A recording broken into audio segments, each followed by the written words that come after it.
Oh, hello. Welcome to the Awesemo.com NBA Deeper Dive presented by Yahoo Daily Fantasy Sports. 9-game slate, breaking it all down with you. Happy to have you with us. I'm Dave Lochran at Lafayette_D on Twitter. Joined as always by Adam Scher at Ship My Money. DFS talking a little hoops tonight. And then we'll throw this straight into Live Before Lock with Eric Lindquist and Greg Ehrenberg. But first, what's up, bro? What's up, man? Ready for the weekend, but we already, so we were talking before the show that sometimes we get breaking news on our show. Just got more Charlotte news as we started. Not sure if you saw it. No, Nick Richards also not playing tonight. Oh my God, he's starting. Yeah. Oh, wow. Okay. So they ran an 8-man rotation. Let's just get into this because it's the first game on the slate. Let's just do it. I won't even ask the preliminary questions. I will say respectfully, it'd be awesome if you hit that thumbs up. Only takes a second. Help us combat the YouTube overlords. Feed the algorithm, baby. Believe it or not, it helps a ton. And if you like this content, well, help support us. It's free. And subscribe to the channel. We just hit 68,000. So much appreciated. If you hate it, we'll refund your misery for free. But subscribe for now. And if you don't like it, just unsubscribe. You never have to hear from us again. But thumbs up, subscribe. Let's dive into this. All right. So we have 9 games. So I want to make sure we get to everything. We can deal with the pleasantries later.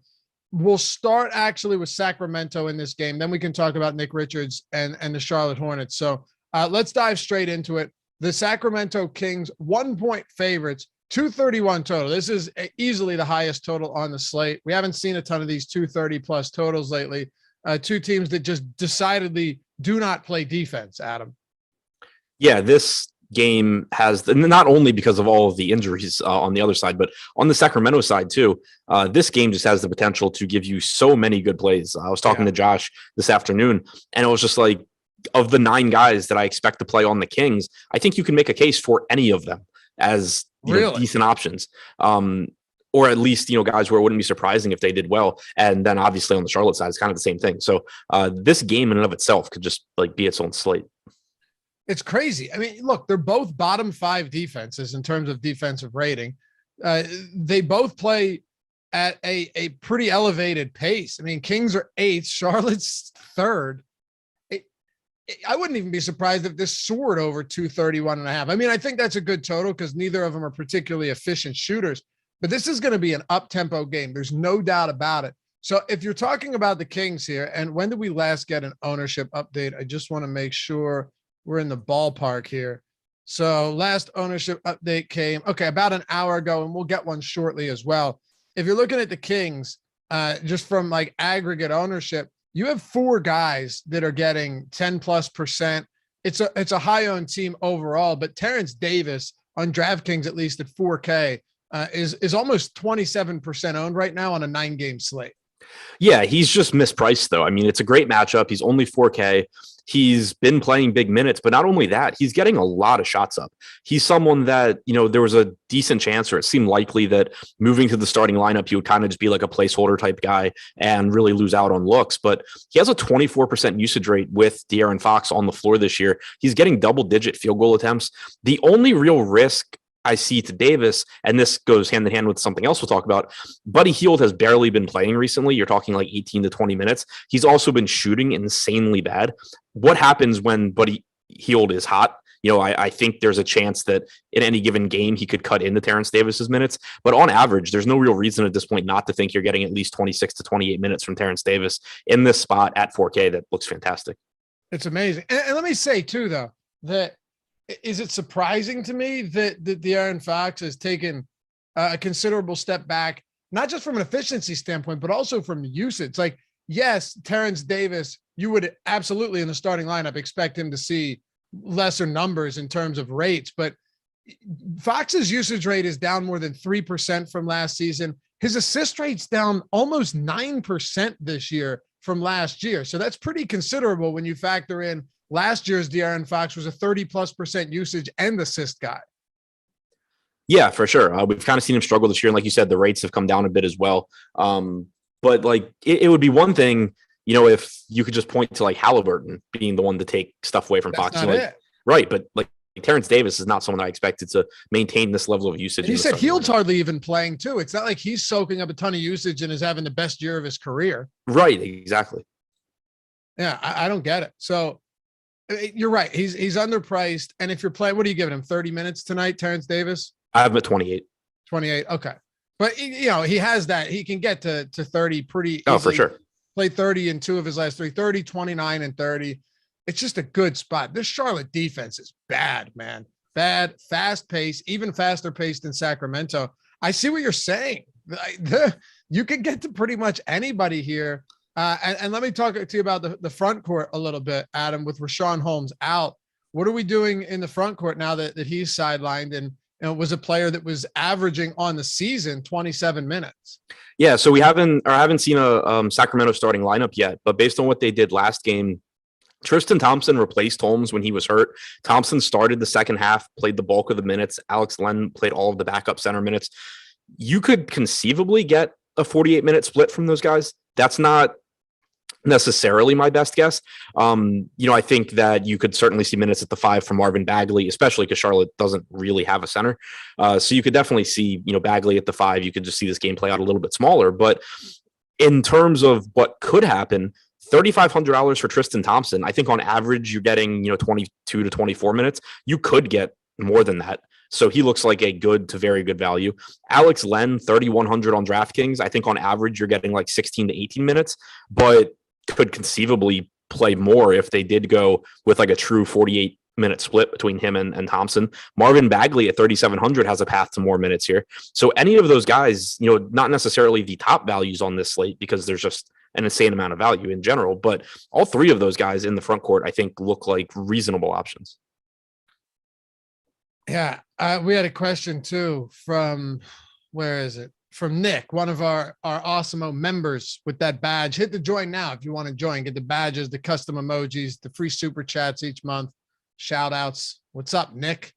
And always prioritize your questions. Said, on a scale of 1 to 10, how stupid is it to fade this game? Look, I'll defer to Adam here because he's the one winning a lot of tournaments lately, but there's got to be better ways to get different, Adam. I mean, this game is as good as it gets, and Charlotte's missing more players than they did last game. And last game, they missed more players than they did the game before that.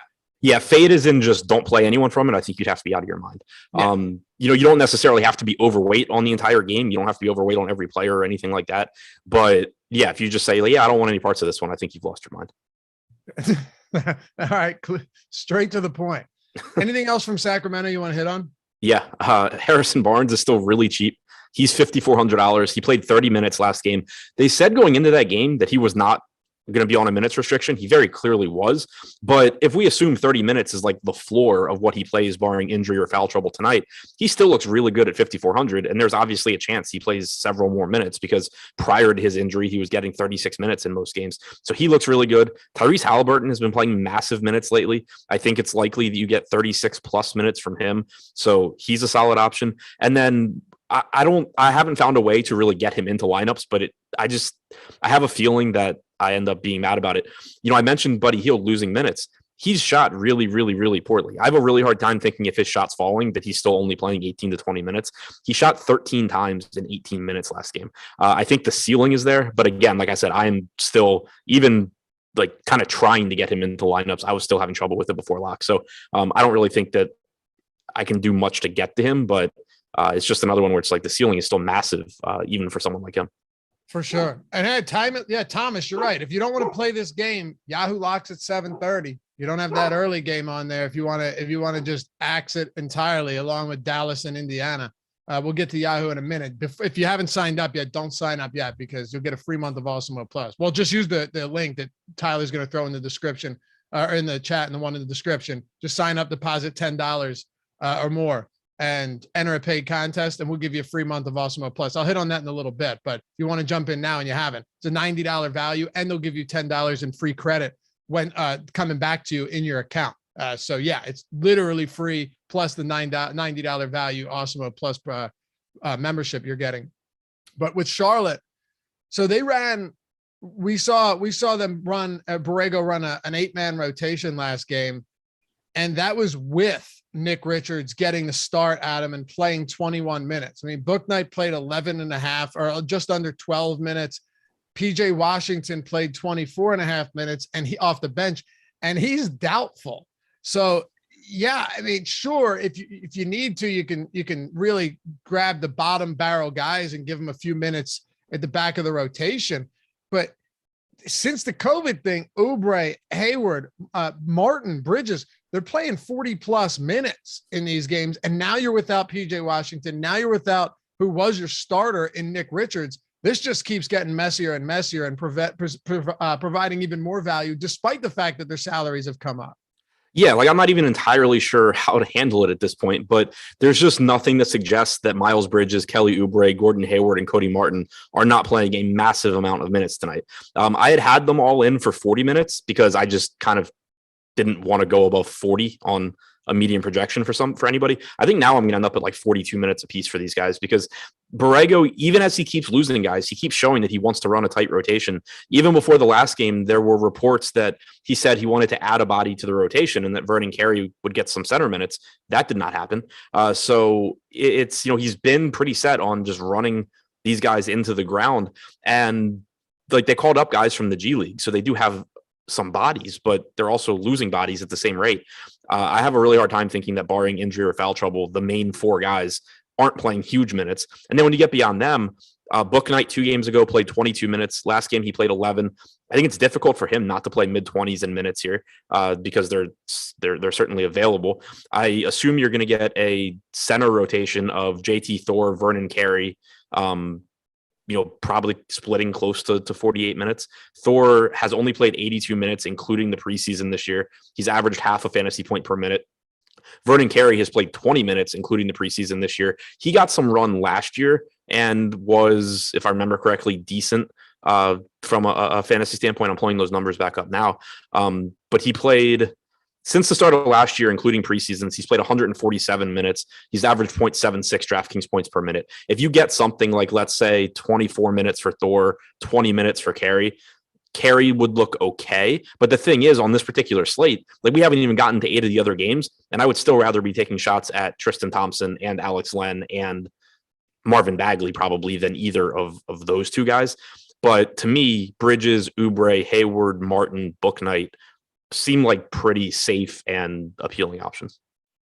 Do you think they run a lot of those guys you're bringing up from G League too are just emergency players? Right. At least with the way Borrego has treated it. Like if this were the Memphis Grizzlies, I'd be saying like, okay, cool. I think every single player that they can place. Yep, 11-man rotation. Easy. Right. Yeah. But with what Borrego is doing, it's likely that you just kind of see like a 1-for-1 replacement. Like, oh, Nick Richards was going to play 24 minutes. Now JT Thor plays 24 minutes and Vernon Carey plays, whatever Thor was going to play.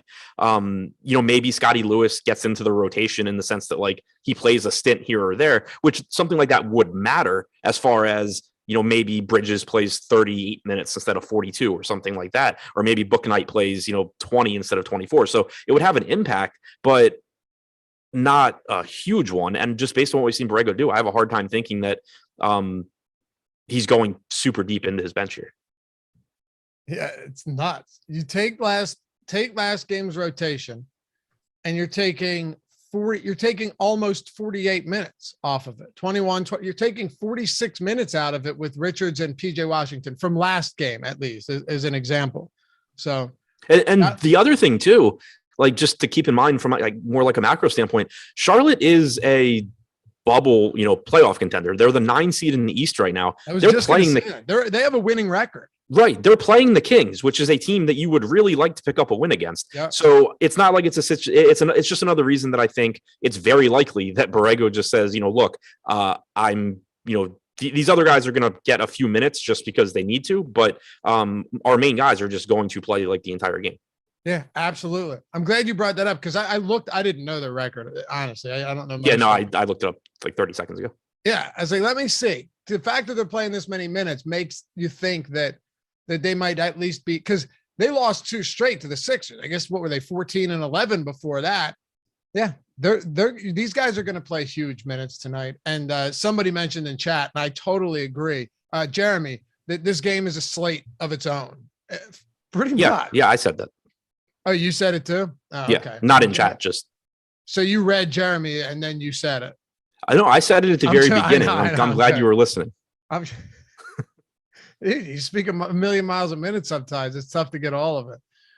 But, it's funny. If you crunch the lineup right now, and we're going to move to the next game, but if you crunch lineups and you were just looking at these guys as like blank names, but projections, you could probably get a lineup with only this game and not be deterred by it. You'd be like, okay, that looks like a decent lineup. That could win. Yeah, you could easily, you could put together a lineup that just had 7 guys from this game, and you wouldn't feel like you were missing out. No, it's crazy. And I'll say too, like if there's a showdown slate for this, might be the highest scoring showdown slate ever. Yeah. All right. Anything else? If you want to recap this, could he ask you your top options, but it's just going to be a laundry list. Everyone playing. So to recap it, I guess you can kind of view it in like 2 buckets: guys that you can be really confident in their minutes, and guys that are likely to play, or at least have a path to more minutes. As far as from the Charlotte side, guys to be really confident in their minutes, I think it's Bridges, Oubre, Hayward, Martin. Guys that I think are likely to play enough minutes to be viable given their typical fantasy production: Bouknight and possibly Vernon Carey. If Vernon Carey starts, he would look better. My biggest concern with Carey would be that Thor starts and Carey doesn't play quite as many minutes as we would like, just because he's barely been with the team. On the Sacramento side, I think that you can be confident or relatively confident in the minutes for Fox, Barnes, Halliburton, reasonably confident on Davis, and then you can take shots on guys like Bagley, Thompson, Len, Mitchell, who are all really cheap and all in really good spots. Pay attention to who's starting at center. My assumption based on last game is Tristan Thompson, but that could go a variety of ways. And last thing, how many of these guys are you willing to play from the same team in the same lineup and from the same game? I think I'm going to cap it at 4. I would assume most have like 3. Okay. Let's keep it moving then. We needed to spend a ton of time on that game, but Dallas and Indiana. Dallas getting 2 points on the road, 213 total here. Everyone's healthy. You're not dealing with any even close to a similar situation as we have in that last game. For this game in general, everyone that we already knew was out has been out and has been out. Aside from that, it doesn't look like, I hope, that we're going to get many surprises or waiting on any news here from either side. So let's kick it off with the Mavs. Yeah, this one should be a lot quicker to talk about than the last game. Luka clearly in play whenever he steps on the floor, but I think he's still pretty tough to get to on this particular slate. For one reason, obviously there's just a lot of good plays, but also, for example, on DraftKings, Giannis is facing the Rockets and $100 less expensive than Luka. Giannis is a better fantasy producer. He's in a better spot. So it's just tough to get to Luka. Porzingis looks fine at 8K, but again, when you take a step back and you start comparing him to guys, even that we've already talked about at the power forward position, like Miles Bridges, like Harrison Barnes, Oubre with forward eligibility as well. I think all of these guys look kind of a step ahead of Porzingis, which forces him into just basically contrarian tournament territory. Outside of that, I don't really have any case for anyone else on the Mavs. You have any case for anybody for Indiana? Yeah, I think they're reasonably priced. You still get some increased playing time from TJ McConnell and Justin Holiday being out. They all just sort of look neutral. Sabonis, Brogdon, Turner, LeVert, Duarte are all likely to play 32 in Turner's case, 32 plus. LeVert and Duarte probably 34 plus, and then like 36 plus from Sabonis and Brogdon. But when you start comparing them to other guys on the slate, it's kind of the same thing as Luka and Porzingis for me, where I'm not going to be upset about whatever Indiana guys I get to, but I'm not pointing to one of them and saying, I'm definitely jamming these guys in a lot tonight. Okay. So essentially from this game on both sides, no priorities whatsoever. Right. Okay. Just want to make sure. I knew we'd breeze through a few of these. Brooklyn and Atlanta. Let's talk about the Nets and stay vigilant on that sidebar, Tyler. We might move quick through a couple of these so we can stay on time here. Brooklyn and Atlanta. Brooklyn +2, 227 total. So another high total in this one. Brooklyn ownership is an interesting one as well, because you have James Harden, Kevin Durant getting essentially nothing, Adam, at least on DraftKings at their respective price points. Among all the highest priced players, you have Giannis. He's not above 20%. He's around 18. None of them are pulling that insanely high ownership, because there's so many mid-range guys from that first game that you're getting into your lineups. So is there any merit to saying, maybe I do want to get over the field on Durant or over the field on Harden, or are we staying away from him at pretty high price points? It's pretty tough for me to get there. You're never going wrong getting to James Harden or Kevin Durant. I think that goes without saying. But at least for me, Giannis is just like a tier of his own right now. And it's making it so I have a really hard time getting to Harden, getting to Durant, getting to Luka. If ownership were to get to where Giannis is getting a ton and those guys are getting none, then maybe my opinion would change. But as is, I think Giannis should be getting quite a bit more. So where I am able to pay up, I just anticipate it basically being Giannis. Okay. Do you have anything from Brooklyn? Not really. Aldridge at 5,500 looks okay, but we also know that his per minute production has been down as a starter. We also have Claxton back in the rotation, which poses a little bit more of a threat to Aldridge's playing time, probably not in the sense that, he overtakes Aldridge, but in the sense that instead of playing 32 minutes, maybe you get like 28. So it's okay, but doesn't really stand out. All right. Did you already answer that question about the Indiana players and the trade? Yeah, I'll just answer it again Let me read it just so everyone knows Yeah. what we're talking about. Andy Simmons says, would you not be concerned with Indiana players in a fire sale being involved in the Simmons trade that Woj and Zach Lowe are reporting is in the works? Yeah, and so that was something that Alex and I talked about before Indiana's last game. I'm not overly concerned about it for now because Indiana essentially ran their normal rotations last game. If you just look at the total minutes played, it seems like maybe they tightened them or shortened them, but there were about 4 minutes of garbage time in that game. So it was a situation where like Duarte played 30 minutes, but he would have played 34. LeVert had some foul trouble and then lost 4 minutes. So he would have played 32 to 34 without that. You would have still gotten 36 or 37 from Brogdon and Sabonis, and I think like 34, 35 from Turner. So based on the rotations last game, I'm not concerned about that.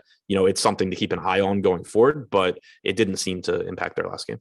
Okay, fair enough. So I guess we can talk about the Atlanta Hawks then. Let's get to this one. Trae Young is now north of $10,000, $10,000 exactly. This is yet another team. You got about 11% going to Trae. We'll see what happens when ownership updates. The Charlotte news should have some impact, but we already have these guys so highly projected that I don't know how much it affects the upper range. Maybe a little bit more though, because value should open up. But Trae Young, Cam Reddish, getting a little bit of ownership. Is anything you like here for Atlanta? I don't mind Young or Reddish. In the crunch I ran before the show, which obviously is a little useless now that we got more Charlotte news, but in the crunch that I ran before the show, I got like 5% Young on DraftKings. I got about 11% Reddish. So I was around the field on Reddish. I was under on Young, but I think he looks fine at 10K. He's been playing well recently. It is a good team defensively in Brooklyn this year, but also a fast-paced team. So Young is fine. Reddish at 3,200 looks okay. I don't have any issues with John Collins either. Okay. Any priorities from this game? Nope. Okay. Yeah, I mean, this is just a slate where, in terms of priorities, like meaning guys that are going to be like your highest owned, it's basically they have to be on a shorthanded team or at least in like a phenomenal spot. or just drastically underpriced. Like it's not one of those slates where you're looking at someone and saying, oh, I think he's really good, so he's a priority. There kind of needs to be like extenuating circumstances. All right. Hey, shout out to Yahoo Daily Fantasy Sports. I already told you, if you haven't gotten over there yet, you should. And I forget who it was that pointed out, Thomas earlier, I think, made a great point that if you're playing on DraftKings and FanDuel, Yahoo's lock time is 7:30. So they've got a 7-game slate today, which is a beautiful thing. It's right in that nice wheelhouse there. And it locks 30 minutes after all of these other slates. So if you're looking to get those in, then you can shoot on over to Yahoo, get in their baller contest, which tonight is what? 75K, 15K up top. Plenty of other good sized contests as well. But the best part, like I said, free Awesemo Plus month. Just sign up, deposit $10 or more if you want. They'll give you $10 in credits as well. And then they'll send your information to us. We'll email you, get you hooked up. Every tool on the site, every single sport, not just basketball, not just football, everything, all the sports created by Awesemo himself. Got a lot of people winning a lot of money with these, and you'll see in the Hall of Fame segment a little bit later. So it's in the description. Tyler put it in the chat. Use that, enter a paid contest, deposit $10 or more, and we'll hit you up, get you set up, and be sure to join the premium Discord when you do. A lot of awesome channels, including the premium office hours where the pros are helping you fine tune and better your game every day of the week. So Yahoo Daily Fantasy Sports, check it out. Big contest, $1 million baller coming up today. And the last thing, or this Sunday, last thing I'll say, minus management fees, negative management fees, they're rake elsewhere, where like the baller is minus 25%. So you're not going to find that anywhere else where you have overlay baked into these contests. It's the best place to be playing right now if you're looking for good overlay. And of course, get a $90 value Awesemo Plus Platinum for the entire month. All right, let's keep going. We got New York making good time despite spending like 20 minutes on the first game. New York Knicks and the Toronto Raptors. So New York getting 2 points, 207.5 point total. I have a strange feeling that we're not going to be talking much about this game either, outside of maybe RJ Barrett being a little bit underpriced. Yeah, that's how I see it as well. You're never wrong for going to Julius Randle. Alec Burks has been playing huge minutes as a starter. On some slates, the Nerlens Noel / Mitchell Robinson pairing would be appealing, but on this one, I don't really see it that way. Barrett's the easiest guy, or the guy that I'm most likely to get to probably. Still wouldn't call him a priority, but he does have a 24.5% usage rate in the games he's played without Kemba. He's been playing a lot more minutes recently as well, which is good to see because we've seen pretty volatile playing time from him this year. But at the same time, this game just kind of sucks. 208 total, last I checked. Toronto a slight favorite. 103 implied total, it looks like, for the Knicks. So Barrett a little bit underpriced given his recent playing time, but also just a lot of guys that are underpriced on this slate that are in spots I like a bit better. So the game, not just the Knicks side of this one, but the game in general is far from appealing. You've got Toronto getting, collectively very little ownership as well. We have Precious Achiuwa right now as the highest projected owned player at 7%. He, Adam, is questionable, but it looks like we've got him projected in. I mean, just on both sides of this one. I'm obviously, if you're playing a lot of lineups, you're going to get to some of this game. But if you're playing 1, 2, 3 lineups or hand building this, you can't be prioritizing either side of this. Yeah, I mean, I don't really think so because, like you're saying, if you're playing a lot of lineups, then guys like Van Vliet, Siakam, they look fine because they're going to play a lot of minutes. They're good fantasy producers. They clearly can have an above-average game and do well. But when you're trying to really narrow it down and build a core that you can work with, especially if you're playing a limited number of lineups, these guys just don't make it in. Their role on this slate is basically to be a low-owned guy that, if you get a little bit lucky, they can put up a massive game. But it's pretty tough to prioritize anything. You mentioned Achiuwa being the highest owned guy. I think that makes sense if he plays at 4,600. He's been playing 30 to 32 minutes in most of the games that he starts. The problem is that he has also lost some production since Pascal Siakam came back. His rates alongside him are lower, as you would expect. So he looks like a good value, but in the context of the slate where there's just tons of good value, he's still just sort of another guy. All right. I mean, we might get done the show early at this rate. There's a couple of other games. I know we got a couple. A matter of fact, Milwaukee Houston's got the 226 total. That doesn't always mean that it's going to be a wildly popular game. But we got to talk about Giannis a little bit here. They're 9.5-point road favorites. Giannis has seen, and you and I have talked about this a lot in the shows we've done over the past month or so, that as good as Giannis is, that price point was so restrictive at points, man. Like he was sitting north and well above 12K at points. It was on the 17th of November, he was 12.5. Not long ago, in December, he was 12.1. Now you're getting him against Houston at 10.9. I mean, the biggest concern here is a blowout, but I don't know, 9.5 points isn't that insane, and you can't really project that anyway. But yeah, I 10.9, he's down $1,600 from where he was less than 3 weeks ago, Adam. Yeah, there's a couple of things that make it really, really easy, I think, to get to Giannis here. One, like you were saying, you're not paying 12K, you're paying 10.9. It's a great spot against a very, very fast Houston team. The game's in Houston, which makes it a little bit less likely it blows out. Like you said, a 9-point spread instead of it would be bigger, in Milwaukee. But also just taking guys from the winning team is a little bit less risky as well, especially when they are 10.9 instead of 12K. But also there's so much value on the slate. It's not even that there's a few really good value plays, so it's easy to get to Giannis if you want to.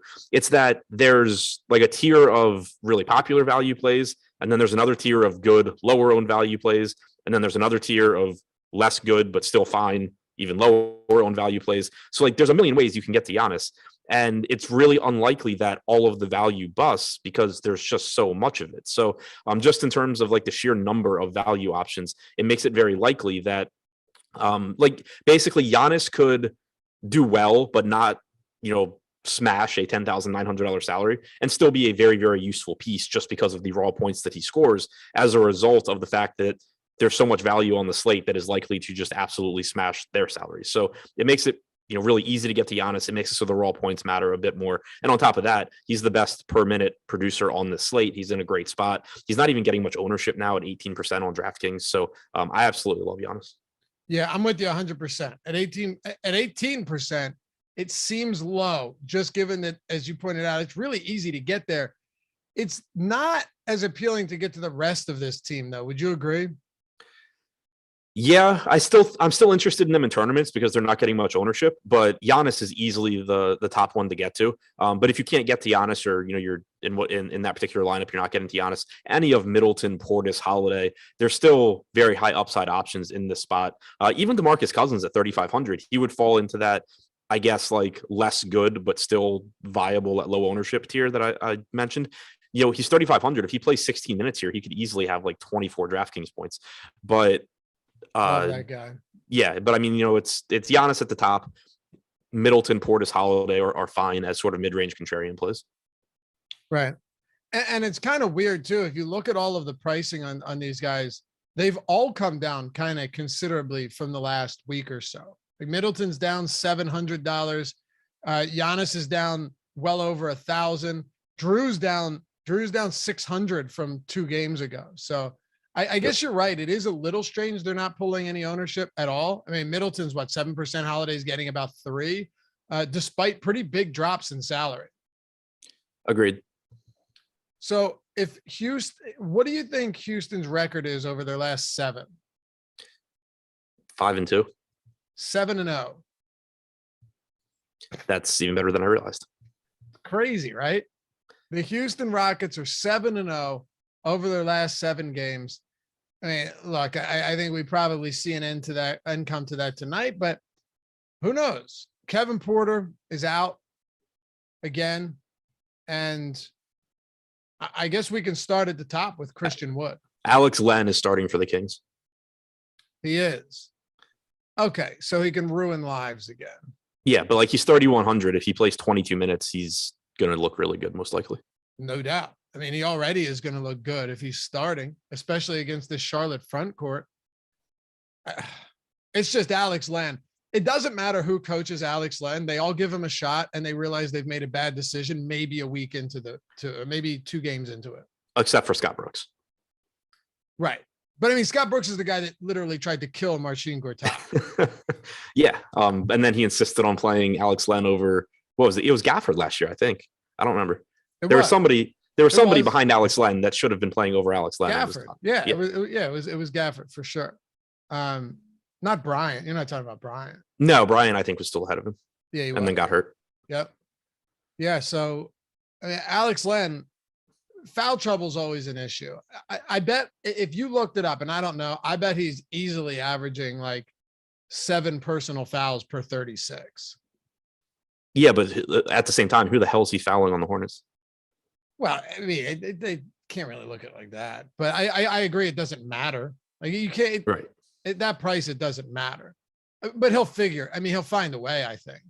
6.9 personal fouls per 36 for Len. This dude is an artist when it comes to fouling. But you're right. At that price, what are you giving him? You give him 21 minutes, 20 minutes?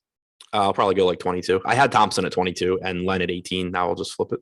Okay. It'll be interesting to see what his ownership projection comes in at when we get an update. So where was I at? Christian Wood. What are we doing with Christian Wood? He's difficult to get to on DraftKings. 9,300, doesn't have power forward eligibility.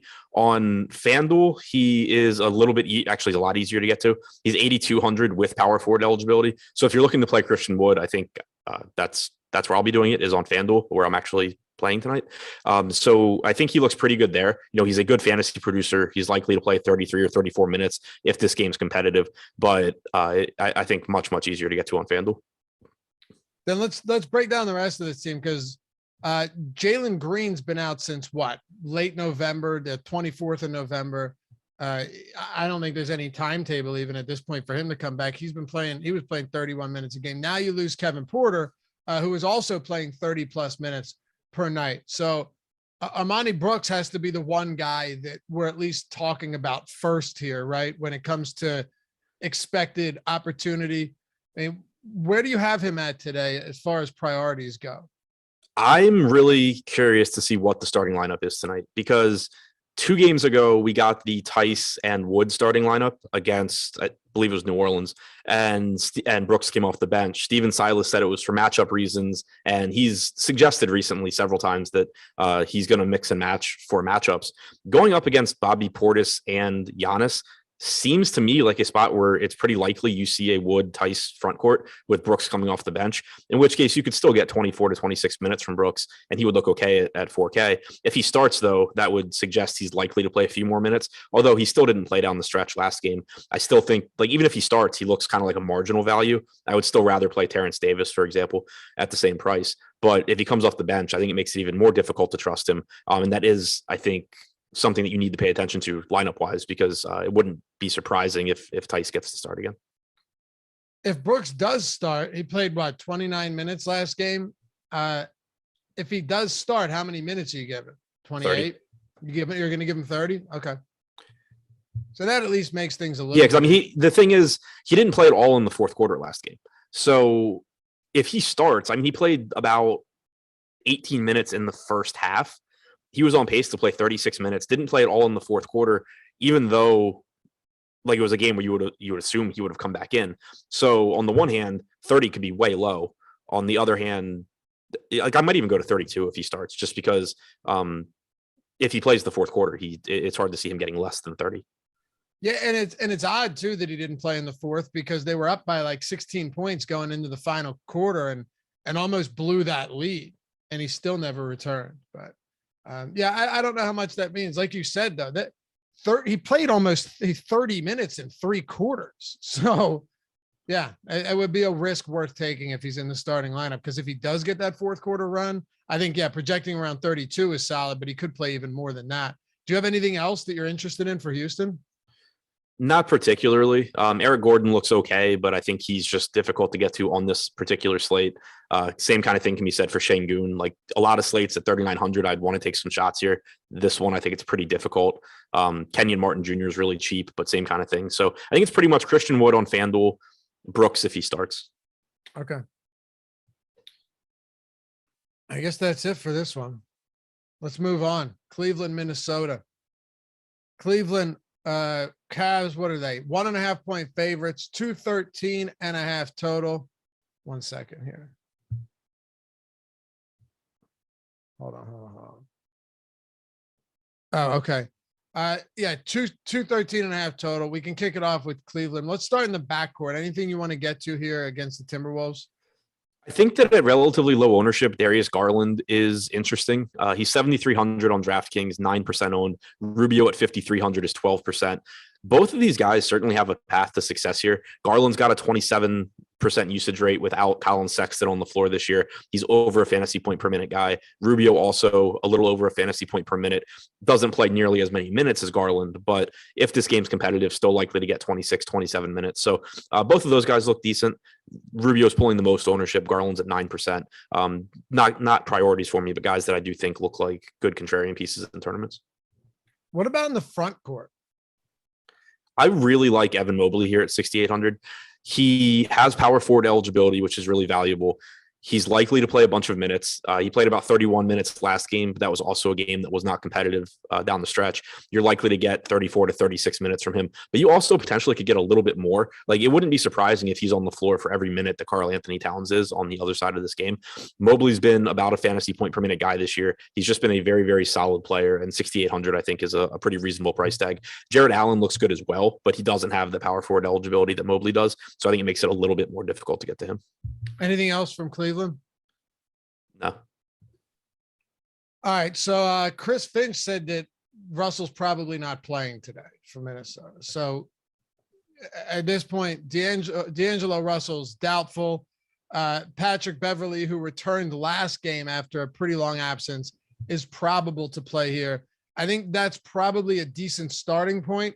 What do we do with Pat Bev right now, getting around 13%? I think that seems pretty reasonable. I know he didn't play a ton of minutes in his return, Adam, 22, but would you expect him to get more run in this game? A, given that they probably don't get blown out by 32 points, and B, it's his second game back and not his first.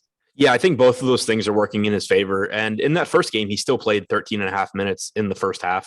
So he was in line to play 26 to 27 minutes, ended up subbing out basically when the game was pretty clearly getting out of hand. So I think it's likely you get 27, 28 minutes from Pat Bev here. Makes him look like a reasonable value at 4,500. I'm with you. I think, 13% or so ownership makes sense. He's been a pretty solid fantasy producer this year. He's unlikely to, if he does only play 27 or 28 minutes, he's unlikely to put up a crazy score that you have to have, but he's likely to give you, 6 times his salary, give or take.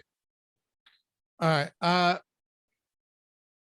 Anthony Edwards, Karl Anthony Towns. Once you get past those guys, you're just getting even Towns. Even Towns is not getting particularly high ownership at all.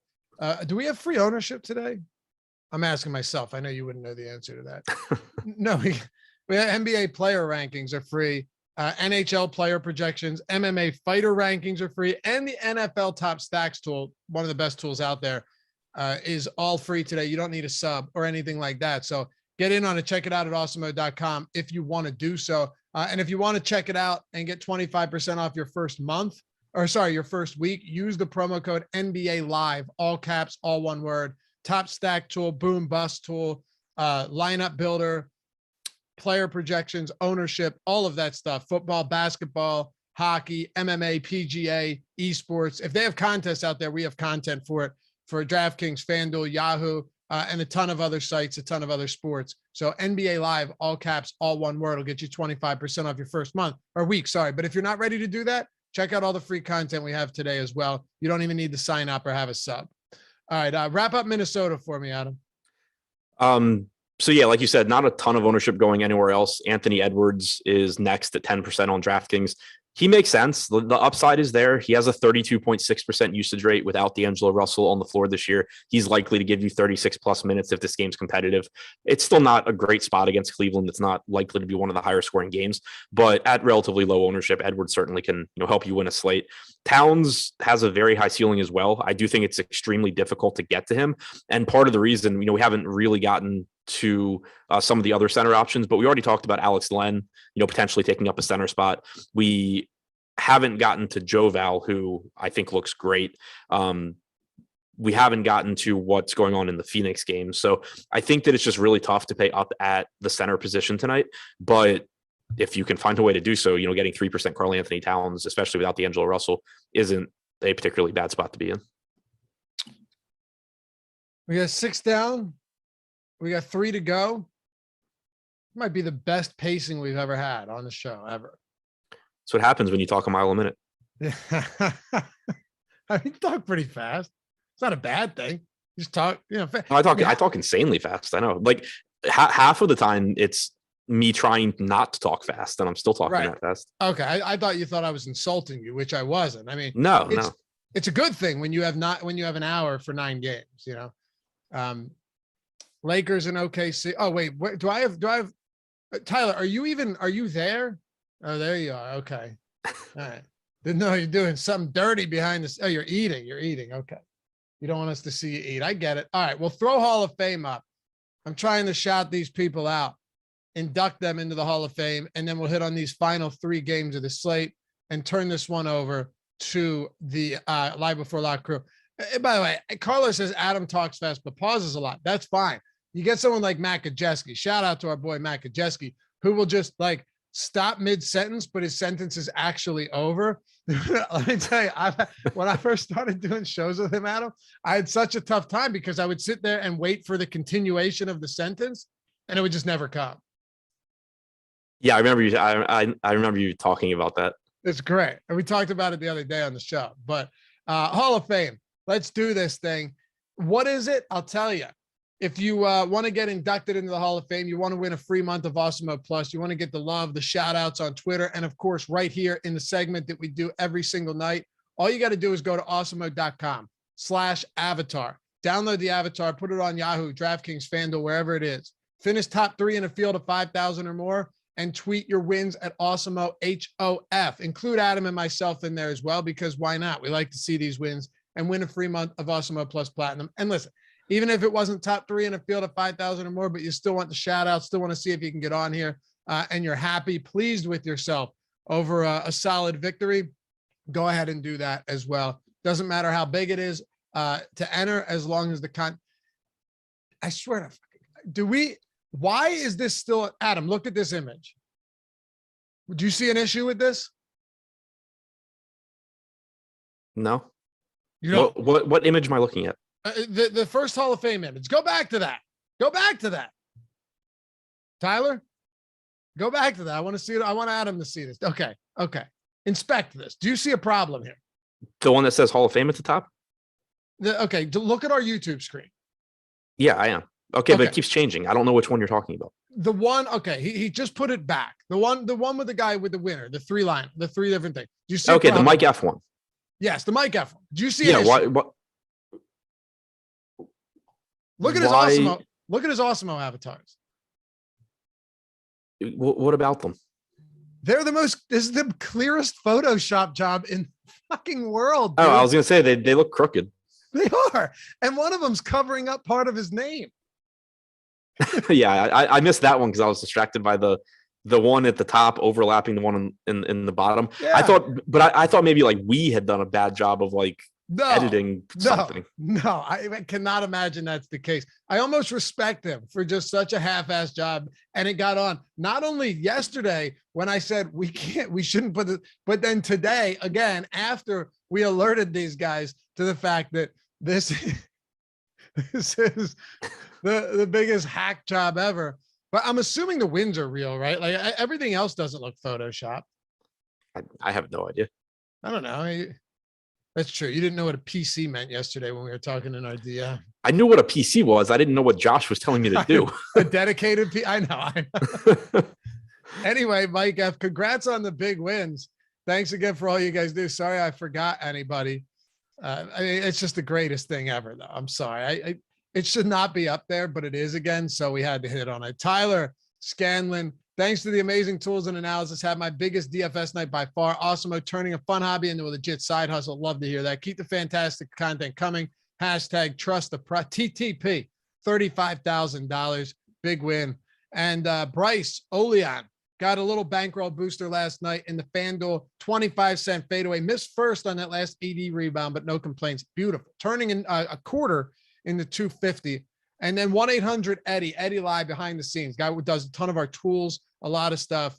Brilliant man, always winning out there too. Quiet behind the scenes, but 100K. And then, Scanlon, or I think it was Tyler Scanlon, who was on one of the other slides, came in second on that same contest. So 2 Awesemo avatars And then we'll close it out with, this is the one I can't read, but Earl on Sunday, huge win, $50,000, second in the $1 million baller over there on Yahoo. Shout out to all you guys, huge wins. Tweet your wins at Awesemo HOF. Download the avatar at awesemo.com/avatar. Get that free month of Awesemo Plus Platinum when you do so. All right, I still can't believe that. Let's talk about the Lakers and OKC, Adam. Davis is questionable with a different injury again today. LeBron's probable. I would assume both of them are going to be active, though. I would assume so. It is the second half of a back-to-back, but the other half of this is that the Lakers absolutely suck, and I don't think they can just afford to even take OKC for granted. So how are they that bad? It can't all be Westbrook, right? No, it's the rest of the roster too. Davis isn't playing well. LeBron looks old. Westbrook is a terrible fit. Everyone else on the team sucks, except for maybe Horton Tucker. It's a terrible roster with like an aging LeBron, a guy that fits horribly in Westbrook, and Davis playing like he's 40 years old. Right. Precious Achiuwa is out, by the way. Yeah, Chris Boucher expected to start. And it looks like we won't be getting Jake Fromm for the Giants this week. Probably going to be, it's going to be Mike Glennon. So that's exciting. Fantastic. Yeah. Jake Fromm.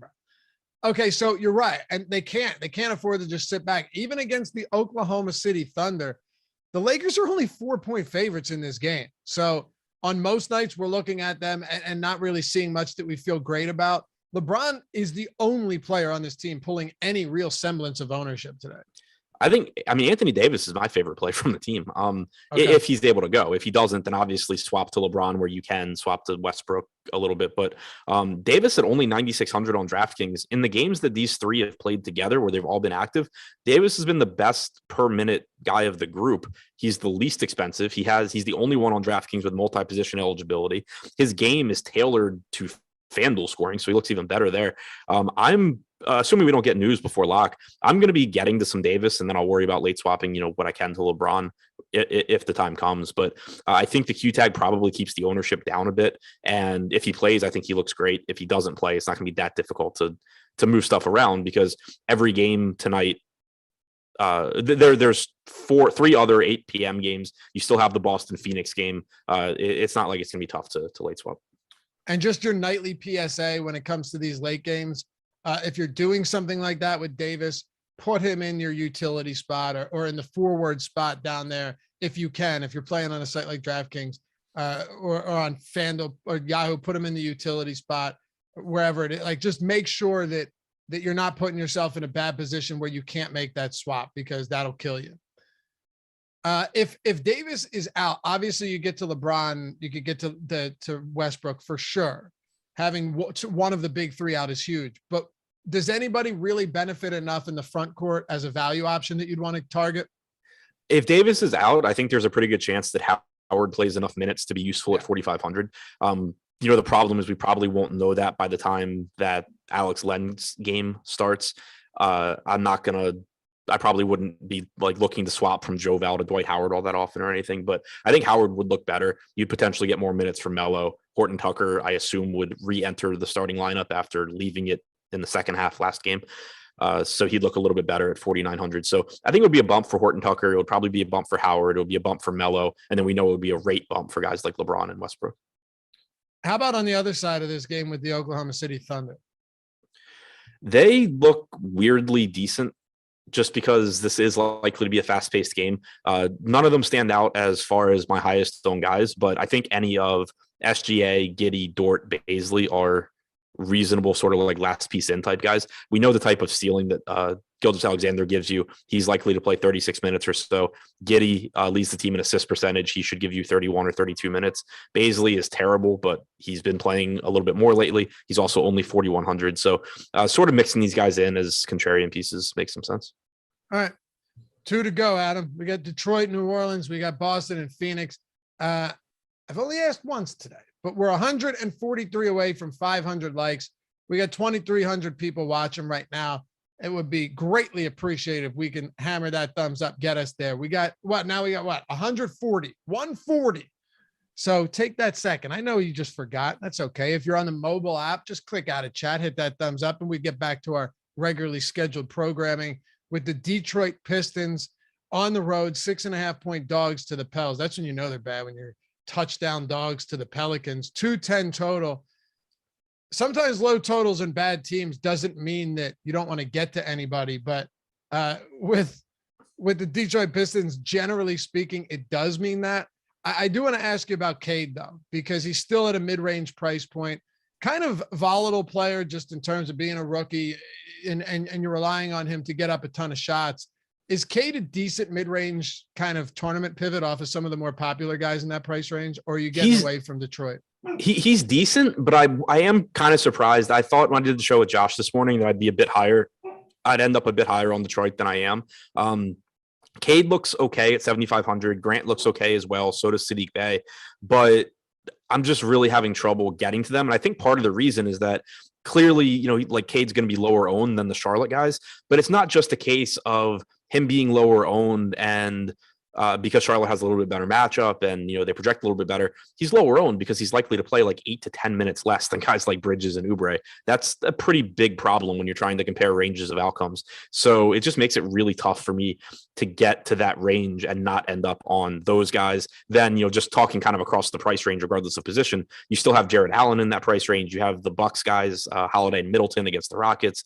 You just have a bunch of guys. You have Darius Garland. So it's like, if you're just trying to get a good projection in that range, you have a bunch of guys on the Hornets, Hayward in there as well. If you're trying to get a low-owned guy that projects well, there's guys that look a little bit better to me than Cunningham. So I'm not trying to dissuade anyone from Cunningham. The Pelicans suck. It would not be surprising if Cunningham lights them up, but I'm also just having a tough time getting to him, even with all of that said. Are you having a tough time getting to anything from Detroit? Yeah. Like I said, like I'm interested in Cunningham, Grant, and Bey, but kind of surprised that they're not grading out better for me. All right. No, CW, the likes are not for self-esteem. I mean, it's nice when you guys show some love, but it's because YouTube recommends the channel more, the videos more, all that stuff. When you get more interaction, even in chat and the comments and all that stuff, it just all plays into it. Speak for yourself. I was fully intending on showing girls at the bar tonight how many likes we get on this show. I mean, in all seriousness, if this show pulled 2,000 likes, you might break your phone out at the bar.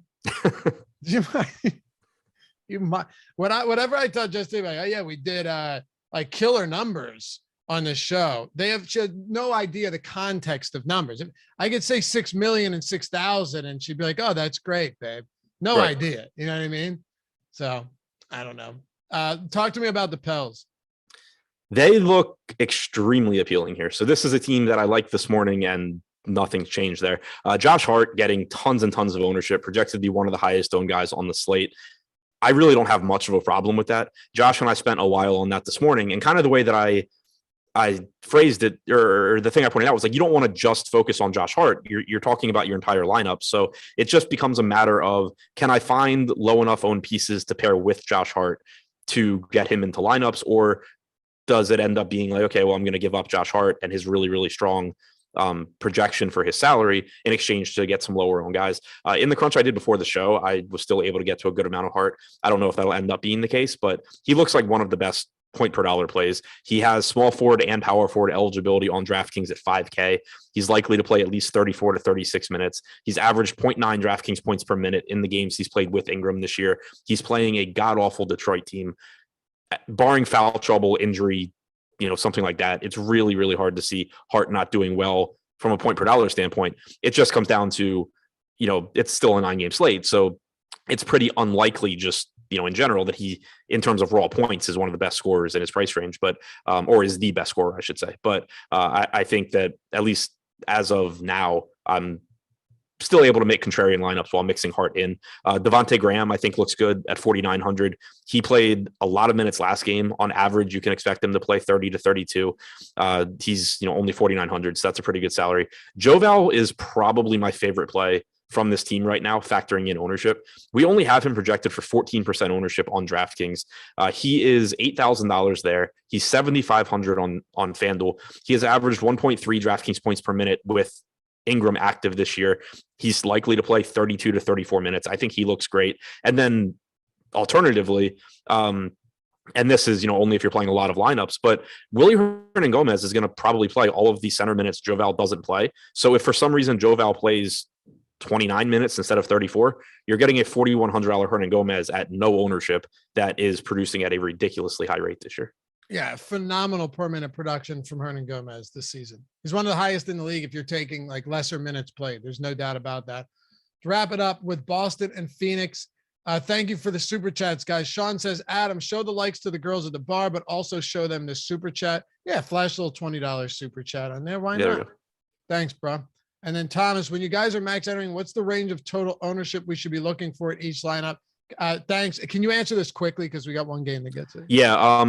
I don't look at it like that. It's because it's going to change for every slate. It's dependent. Like tonight, it's just going to be higher than normal, even for a 9-game slate, because there's such ridiculously obvious plays. But it kind of just comes down to comparing lineups to each other. You're basically just trying to play the best. The best combination of like projection and ownership that you can. So it's more about it being relative to each other than any set number. Okay. Let's wrap this one up. Boston and Phoenix. I'll let you cover both sides, then we'll turn it over to Greg and Eric. They'll take you up to 7 and then up to 7:30 with the Yahoo after show, post-lock show. You got to check that out. Yahoo locks at 7:30.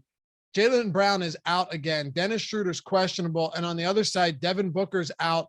And DeAndre Ayton, Adam, is questionable for this one. So it's a non-COVID illness. There's a lot of moving parts, kind of a lot in flux when it comes to this team right now, because Schroeder and Ayton, either of them being out or both of them being out, could send ripple effects throughout this slate. Yeah, and it's tough to deal with because this is an island game at 10 o'clock where, if you like guess wrong, you could put yourself in a bad position. Boucher's starting, by the way. Sorry, go ahead. Who? Chris Boucher for Toronto. Okay. So right now I'm assuming Schroeder plays. It makes him look decent.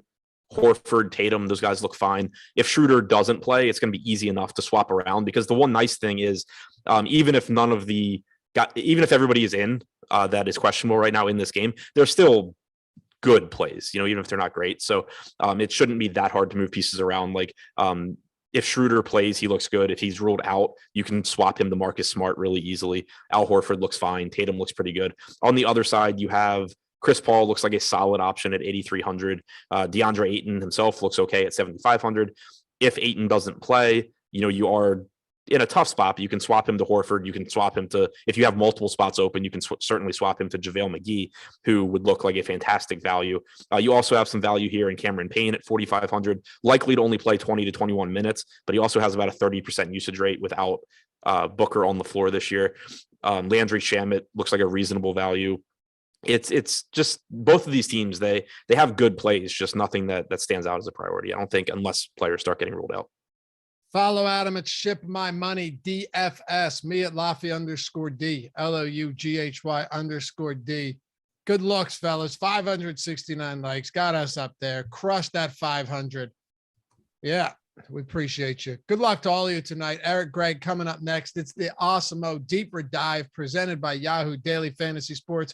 And shout out to Tyler Zander, pulling a heavy workload today. Jordan's in Vegas, so you're doing like 7 hours worth of shows. Good stuff. We'll see you back here soon. Have a great weekend. I'll be back on Sunday with the Deeper Dive NFL edition bright and early. Peace.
now that I'm trying to learn how to produce stuff also, I messed up the banner in StreamYard, so it was just that StreamYard came up. Oh no. I saw the Ducks. It was a Ducks show. Quack, quack, everybody. Welcome to the NBA Live Before Lock show. How about that for a segue? Hit that like button as I get in here. Quack, quack. Hit the subscribe button, quack again. And the notification bell. That goes a long way for us here. Yeah. Oh, that's a good one.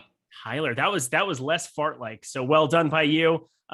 I've got my buddy Greg Ehrenberg, a happy, smiling Greg Ehrenberg. It's almost like a different man today. Greg, how you doing, my guy? Really good, because I messed up StreamYard earlier while I was producing the segment that I do with Adam. And, I'm not used to producing things. I'm still trying to figure it out. I'm trying to figure out how to do it and the buttons to click. And it's also really hard too, because I have the screens in front of me. So I'm trying to click buttons without it making it look like I'm blatantly turning my head.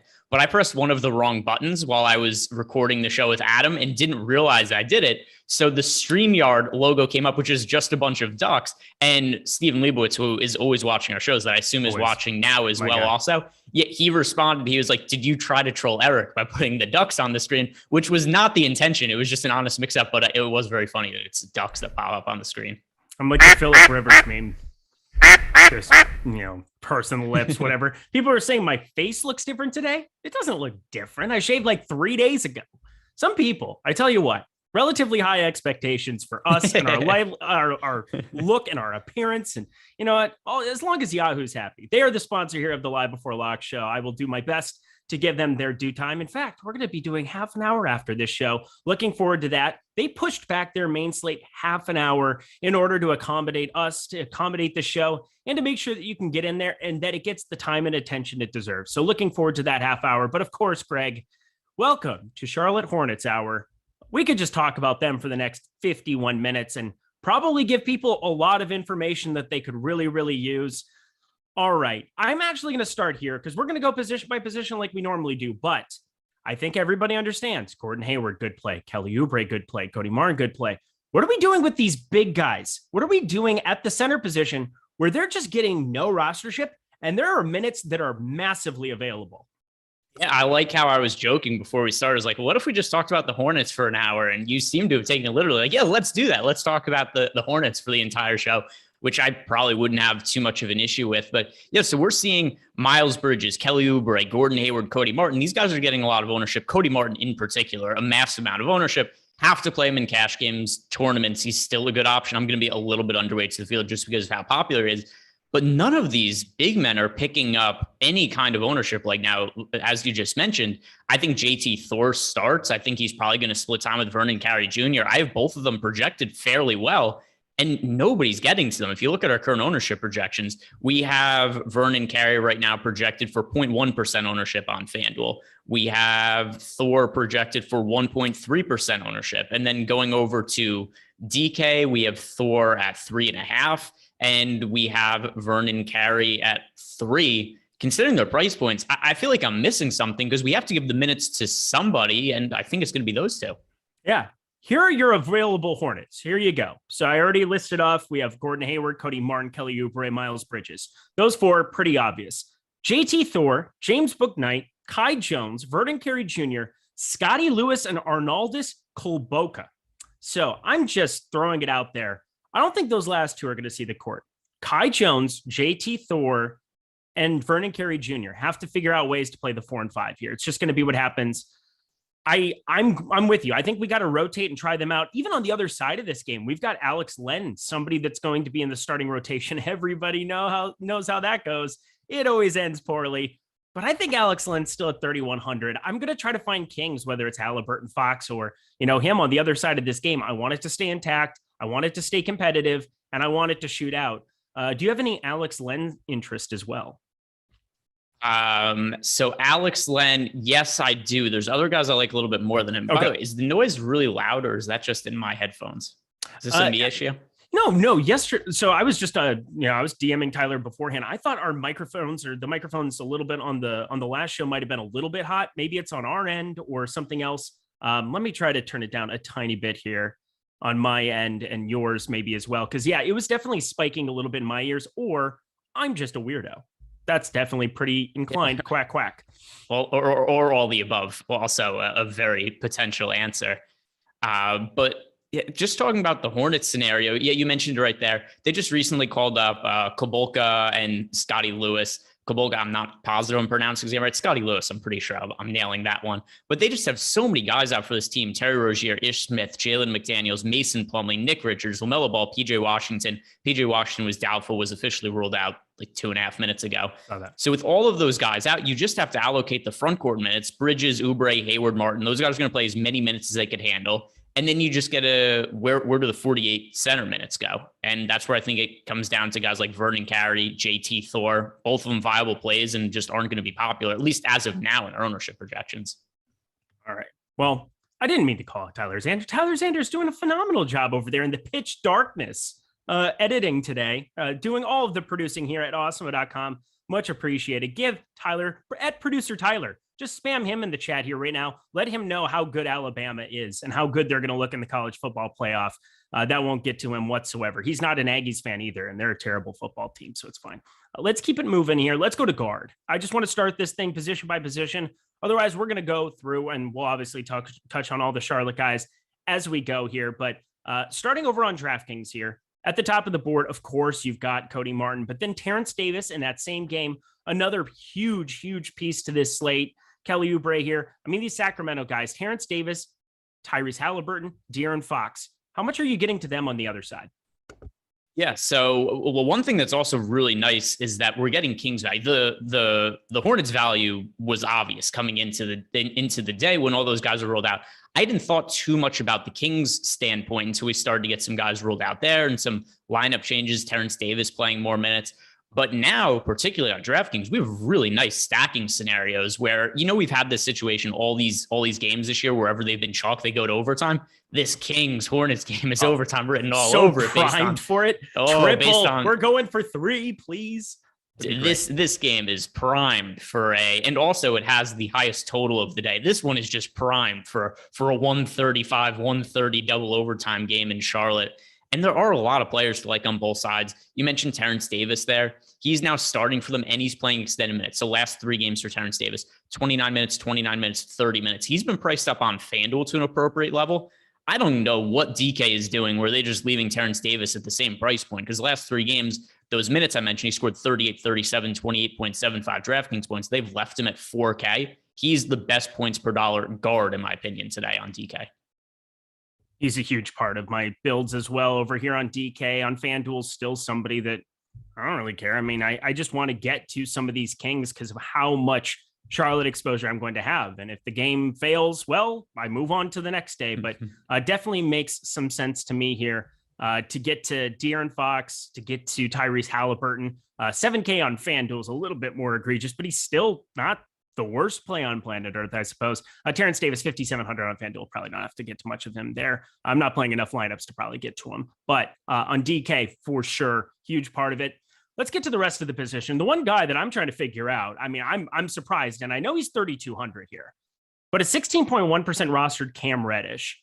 Well, I guess we'll have that starting lineup, and that's another great reason to be sitting here for that extra half hour, because we'll have the Brooklyn-Atlanta starting lineup by then. I'm still expecting TLC to start here. I don't know what that minutes distribution is going to look like, but TLC has been pretty serviceable the last 2 games here. I've got concerns. I know they should be a little bit qualmed by the fact that he's 3,200, but this Atlanta team, I didn't expect Cam Reddish to be getting the kind of rostership he's getting. Do you agree with that? Are you over or under the field on him?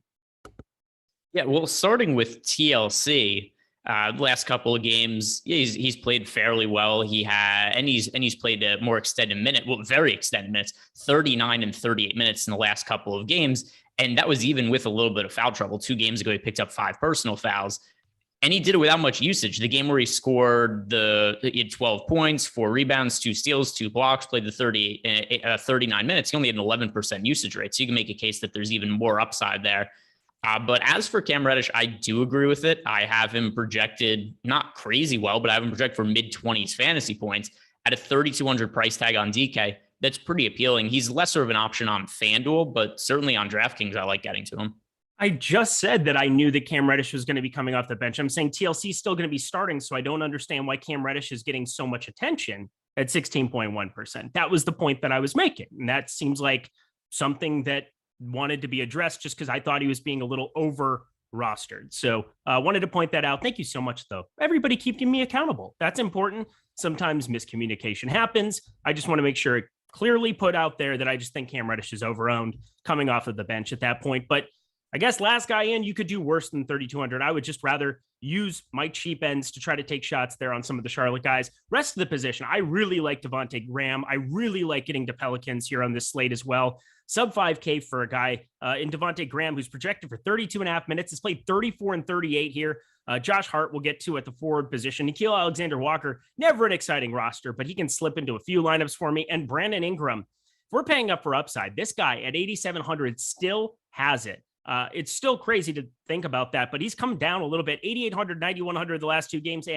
But against Detroit, there's no resistance there. I want some Brandon Ingram in my life in tournaments. What are you thinking about the Pelicans backcourt? It's very weird to me that Brandon Ingram only has shooting guard eligibility on DraftKings and no other positions. Kidding. But that aside, I'm actually kind of curious to look at his minutes allocation position by position this year. Because I have exposure to Brandon Ingram, but I didn't look at the positions enough to realize that he's only shooting guard over on DK today. I have him in double-digit percentage of my lineups. His minutes allocation this year, he's played 33% of his minutes at shooting guard, 62% at small forward, 6% at power forward.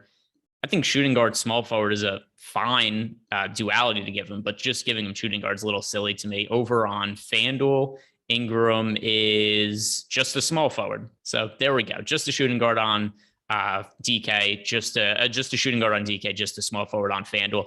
I'm actually getting to Ingram more on FanDuel than I am on DK because he's 7,700 on FanDuel compared to 8,700 on DK.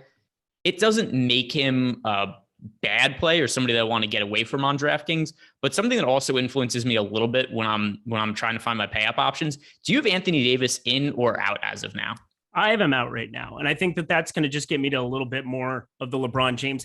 Here's the thing. I want to play Anthony Davis if he's in. And obviously, it's not like it's just an interesting situation. I'll probably have to turn some Giannis into him and kind of mix and match some of the players from the 8 p.m. Eastern time game. I was mixing around with some late swaps, just kind of practicing, seeing what that would look like. And I'm going to have a ton of Giannis exposure, but I'm very aware that I'm going to want to cut into that a little bit and get some Anthony Davis. Obviously, we're going to be front loading a lot more lineups than normal with the Charlotte news. Sure, I want to play some Boston and Phoenix just because it's the late night hammer. You never really know what you get in terms of some value there. There's some guys like Marcus Smart, who I think is still undervalued over on FanDuel, 5,800, 6K over on DraftKings. I want to play some of those guys with Dennis Schroeder being kind of a dude that has been playing better of late here. I think there could be some value to emerge there in that late game, but I don't think it's a priority the way that Charlotte is a priority on this slate, but I'm going to have spend ups. And so I'm looking at all of my Giannis here and I'm just kind of giving him the boost because then I'll have the extra salary. I'll have some maneuverability. I'll have some OKC pieces as well. I think I can land on enough Anthony Davis to be happy because he would be the guy I'd want to get to. But otherwise, LeBron James, Russell Westbrook, this is a Russell Westbrook and OKC game. And I don't want to draw many narratives. I'm not a huge narrative guy whatsoever, but this is a guy who's been attached to OKC forever. And Russell Westbrook at 10-2, there could be a massive, massive ceiling if you get one of those two guys off the floor anytime. And now if it's AD, I'm happy to fire up some Russell Westbrook in tournaments. Yeah, I don't think that we're going to see Anthony Davis play today. So guys like Russell Westbrook, LeBron James, I am currently getting to, certainly more than the field.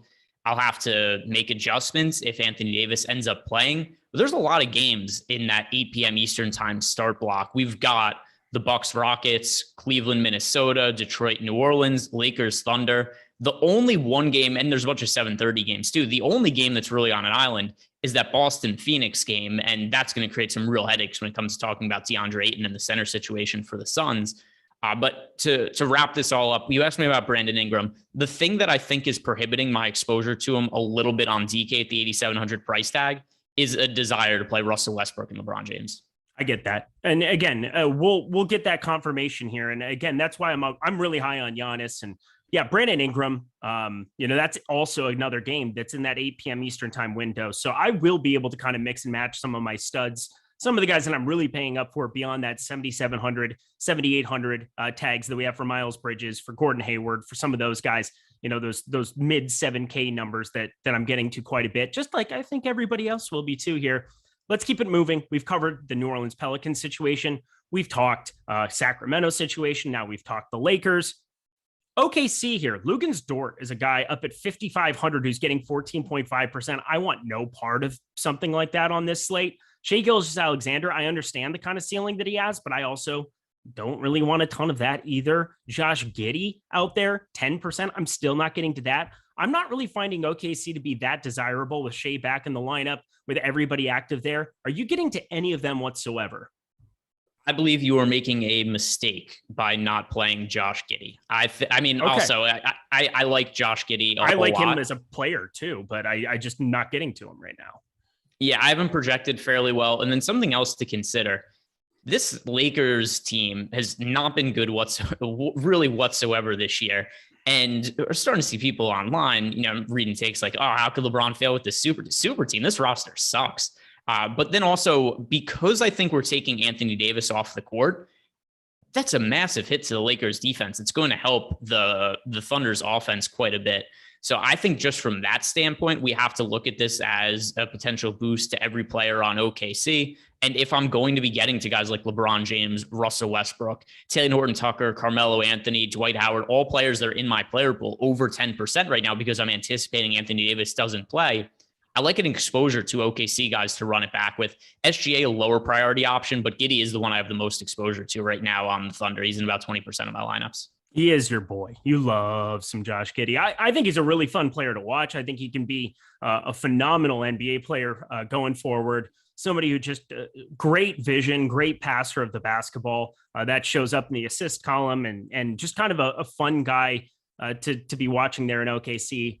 Maybe I'll give him a tiny bit of a bump. It seemed to go well whenever it's somebody that I want, like in the back of my mind, I wanted to get to some OKC exposure because of how fast-paced the Lakers have been comparatively, how bad they are, to be quite frank and honest, but just wasn't really landing on them on this slate. And so I'll force a little Giddey. He'd be the one guy out of them that I would feel the more inclined to get to. Dort, yeah, he's got a ceiling from time to time. He's 5,500. I think it's more of a price play on this slate. People are kind of landing there. I would rather take my shots with that. It's not even taking shots. I'd rather just jam in a ton of Tyrese Halliburton at 1% less, just a much higher projection that I have on him. And obviously we know the Charlotte exposure there. Davion Mitchell, somebody, again, I just want to be forcing in some of those Sacramento players. And so even at 3,400, I'm making him more of a priority. De'Aaron Fox, his ceiling as well. Let's go to Armani Brooks, who I am surprised to see, he's not projecting out very well with us. Sub 20 right there at 4K on DK, but I'm forcing my way to some of him. He didn't close out that last game, which is kind of strange. He ended up starting. First of all, he would need to start for me. There's really no doubt about that. But at 4K, I find him to be kind of a nice source of savings. There's not a whole lot of resistance there in the Houston backcourt. Do you have any Armani Brooks or anybody else on the cheaper end of value at guard that you're getting to? Brooks.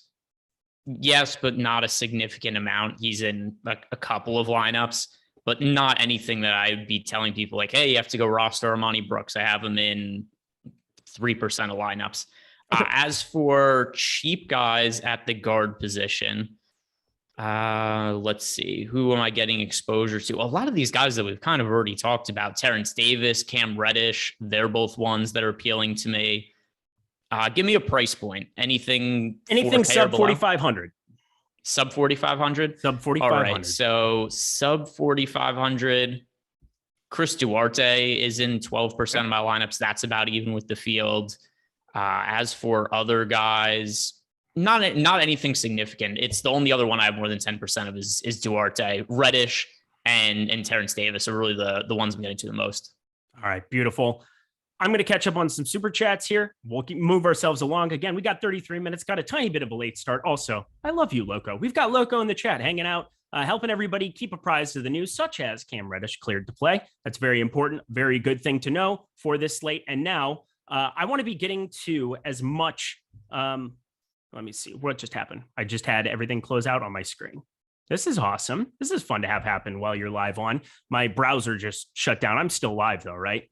Yeah, you're still live. I'll okay. read this. I'll read some good super chats while you get that. Read some of the super chats off. I saw the one earlier. I was trying to scroll up and then it just like crashed down on me. But I saw a super chat right before the guys got off on the deeper dive, talking about total ownership that they had. I saw it was a $5. I believe it was Avi who comes in and all the time is super chatting us, but it was something about total ownership in the lineup. I think it always is dictated by the slate. I think on this one, you might need to crunch some lineups and figure out which you would want that cap to be. But is that ever something that you're focused on, Greg, for your NBA lineups? No, because there's individual players where I might be like, hey, this guy's 50% projected ownership, but I think he should be 70. Or sometimes there'll be somebody who's, 80% owned or something crazy. I'll be like, I don't have this guy projected particularly well. And not to bring back the same things over and over again. But the other day, I don't like LaMarcus Aldridge. He's super popular. I don't have to do anything. I'm just going to have ownership shares that are less than the field. But for a slate like today, there are some Hornets guys that I like that are going to be really low owned, at least per our current ownership projections, JT Thor being one of them, Vernon Carey being the other one. And that's going to reduce the ownership shares in a lot of my lineups. But there's not anything I shoot for. It's just kind of, these are the players I like relative to their ownership. And whatever that shakes out to be, it's not a specific number. All right, Darren Unger, thank you so much for the super chat. FanDuel, Smartwood Barnes, I'm going to just assume Scotty Barnes there thrown in, and Brogdon, Ingram, Boucher. I love Chris Boucher again. It sucks to see that Champagne guy, Justin Champagne. I don't even know how to say his name. I apologize to his friends and family. Pagan. Okay, cool. Whatever. He played 12 minutes. He closed that Toronto game and it pissed me off more than words. We were tilting that one a little bit. Chris Boucher, how are you not closing out that game? Played 22 minutes and that was sadness. No, not enjoyable whatsoever. But Smartwood Barnes or Brogdon, Ingram, Boucher. It is a Brogdon, Ingram, Boucher for me. And I'm not sure whether he means Scotty Barnes or Harrison Barnes. I think both of them viable today, but it's Brogdon, Ingram, Boucher is the better combination, in my opinion. I assume Scotty Barnes just because it was Boucher on the other side. I just kind of took a liberty and said that. So either way, I'm taking Brogdon, Ingram, Boucher. I'm an Ingram mark. It just is what it is. Ruben Mitchell, Boucher, Vanderbilt, Laurie, last man in on FanDuel. That is also Boucher for me. Same here. Joe K. Hey, what's going on? Played White and Murray. Thanks for helping for another win. You're so very welcome. For today, how do you feel about a Charlotte and Sacramento stack with some Pelicans? DK single low stakes? Absolutely. Like fire that game up as much as you humanly possibly want. Yeah, I mean, that's where all the best value is today. And once again, even though those guys are really popular, there are some individual players that Eric and I both like that are going to reduce the ownership share of your lineup. And let me just refresh the ownership to make sure that I don't all of a sudden see something like, hey, Vernon Carey's 100% owned or something crazy. But yeah, we don't have an ownership projection, but there are guys that I think make for good points per dollar plays that are not popular on Charlotte today. So there are ways to stack that game and not be total chalk. Hornets starting lineup. You ready? Hayward, Martin, Oubre, Bridges, Vernon Carey Jr. Welcome to the stage. You're starting. Your ownership just went through the moon. 30 minutes here to go. Your reaction to that? Pretty bummed because I mentioned before, we have Vernon Carey project for 0.1% ownership on FanDuel and 3% on DK. And I'm like, boy, this guy is the best best GPP play of the season at that kind of ownership. And now everybody's going to be there, which is, I should be the only one allowed to play him. I was on him before everybody else. Now. I already had 75%. So you and I should have been allowed to have him. Yeah. We said it could have been that TJ individual that could have started to. I don't really want to be going completely nuts. I do think, again, this is going back to last year. I don't remember the slate, but Vernon Carey Jr. definitely showed up in a starting lineup one time and completely destroyed a slate and then disappeared into the darkness the next one. He played 35 minutes in relief on April 16th against Brooklyn towards the end of the season. He started. The next game he started and played 7 minutes. I don't like looking at that. That actually made me a little sad, but the big difference is you have nobody else there. I would like you to look at the game after that he started also, because I remember the sequence of games very well. I just said what happened. He had 7 minutes. The game after that one, I mean. The game after the 35-minute one? No. The game after the 7-minute game. Oh, yeah, he started and played 3 minutes and got in foul trouble. He had 4 personal fouls in 3 minutes and didn't see the floor again. No, he had no personal fouls in that game. Oh, I thought it said 4 next to his name.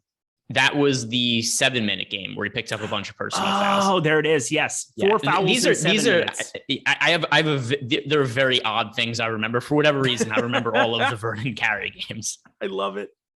Oh God. I do love the fact that playing DFS, you have those things. Like I have a Christmas that was ruined by the Pittsburgh Steelers defense. where it went from 55K winnings with one play to go, and then a couple laterals and an 8-point touchdown conversion later, it turned into $100. Ruined a Christmas for me. That's what DFS does. Yay. Diego Pelias. Hey, thank you so much for 10 loonies there. Binked the $2 mini max on DK yesterday for 2K. Congrats to you, sir. Appreciate you as well. And Jordan Lockhart coming in with this $20 super chat. I feel like that's like a timed thing at 6:30 p.m. Eastern time every day. It just rolls in. Jordan Lockhart's like, oh, there's my alarm to send them $20. So at work tuning in, what's up, y'all? Get some wins tonight. Greg and Eric, dynamic duo. Wow. That's the most love I've felt in chat all day. That's for sure. Greg, how do you feel about Jordan Lockhart? I love the man. I mean, I think we need to create some sort of separate Hall of Fame where it's just Jordan Lockhart and just all of his wins, super chat. Because we have the Awesemo Hall of Fame, but he's a first ballot Hall of Famer. Yeah. We got Loco saying 80 now a game time decision. That's good to know. Also good to know is you luckbox some Chase Claypool in the Awesemo. We're playing for the number 1 seed right now. Him and I heads up in the Awesemo Fantasy Football League. So if you want to know why I might be feistier than normal, it's because I'm looking for blood this week. We need a W. We need a W very bad. I'm probably not going to get it. Jonathan Taylor's on a bye. That's a bummer. All right, let's keep it moving here. Let's jump to the forward position after this. Awesemo Plus tools and content, $29.95 for the weekly pass right now.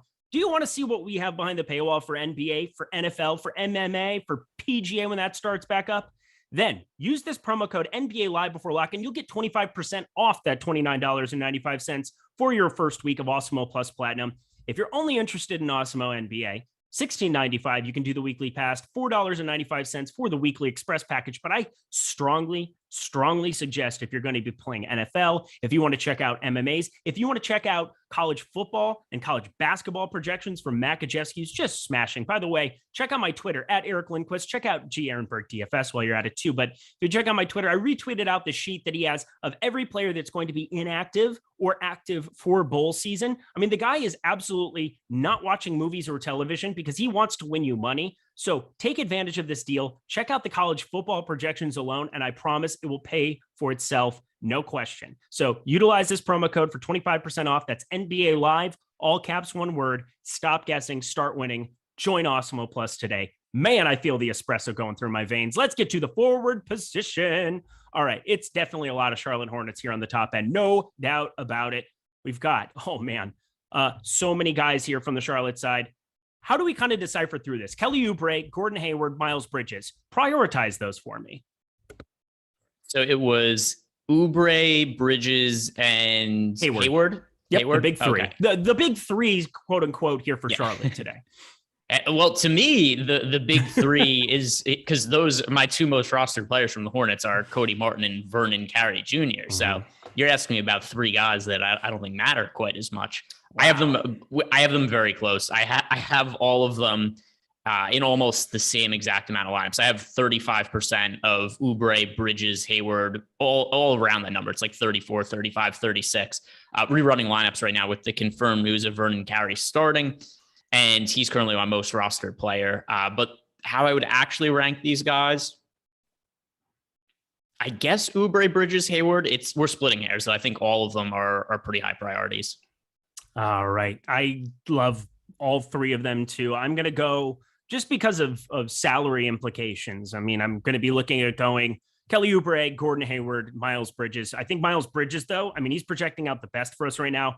I'm going to rerun my lineups. I bet I get to a little bit more Miles Bridges now that Vernon Carey confirmed a thing, exactly what I was able to do before. I mean, I was already bumping his projection up massively. I'm very curious where Awesemo is going to land on him on this next run, but I was already getting to Vernon Carey. He was my assumed starter. Wish that news came out closer to lock, but such is life. He's 3K. I don't think I'm going to think too hard about it. I'm going to get to a lot. Let's go down the rest of the forward position where Brandon Ingram's applicable on FanDuel, being able to play him at small forward. I think that's helpful here, but Josh Hart, big talking point of the DK slate, 5K for him. Fantastic rebounding guard here. We've seen massive rebounding allocations for him coming off of, 35, 31.5. He's 5K projected for massive ownership, but 31.8%. I still think it's pretty easy to get over that. How about you? Yeah, I think that Josh Hart is certainly one of the better forward plays on DK. There are, let's see, 4 guys on the cheaper end that I really like a lot as small forwards on DK. Terrence Davis has small forward eligibility. Cam Reddish has small forward eligibility. We talked about them as guards. Josh Hart being the other one with small forward, power forward eligibility. And the other one is Harrison Barnes. If we're considering him on the cheaper end, his minutes were somewhat restricted last game coming back from injury. He played pretty limited minutes in the first half, finished the game with 30 minutes, which not crazy restriction, but not as many as he was playing early in the year. I don't expect there to be any kind of minutes restriction today. And he's just much cheaper than he was prior to getting hurt. He was priced in the mid 7K range earlier in the season, just 3 weeks ago, before he went down with that foot injury. So those are the 4 cheap plays that I really like as small forwards today. Yep, agreed. No problem with any of them there as well. Did you bring up Harrison Barnes at all? Have we talked Harrison Barnes? No? I can't tell if you're joking or not. Well, no, I'm just saying because we talked about all the Sacramento guys, and I've kind of left off the guy that I like the most. No, I just talked about Harrison Barnes for like 3 minutes. Then you said, "Yeah, I agree." Oh, okay. Never mind. I heard something else. He's 5,400 on DK. It's a joke. It's a bad price tag, and you should play a lot of him. Cool. Awesome. Then we'll just skip over that too. Chris Boucher, we go. It's almost like I'm you from yesterday, and we're flip-flopping roles, Greg Ehrenberg. That's what it is. Chris Boucher. Oh, God. 4K. Projected for 24 and a half minutes here, and that's just getting him in just about every freaking lineup for me. Again, please talk me off the Chris Boucher ledge. Please, please, please. I don't know if I don't have like a crazy amount of Chris Boucher. I'm curious to see what the latest. We haven't had an ownership update in a minute. More in a little while now. So I'm curious to see where Boucher actually ends up coming in the latest run of ownership. The last one we had, he was 10% on DK. He was 9% on FanDuel. I expect him to be higher than that. But he's not some guy who the other day I had him in, it was like 90% of lineups or something. I don't think it was 100%, but it was a very, very high number.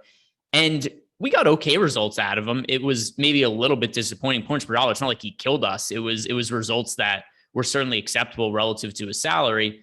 But he played 22 minutes that game. It's hard for me to give him 26 or 28 minutes or anything like that. He's in my player pool, but I'm only getting mid 20% exposure to him right now. I assume that you're way higher than that based on what you said before. And sorry, before I let you answer, a lot of it's because of how much I like Vernon Carey that limits my Chris Boucher a little bit. For me, I think the range of outcomes for Vernon Carey's minutes is very wide.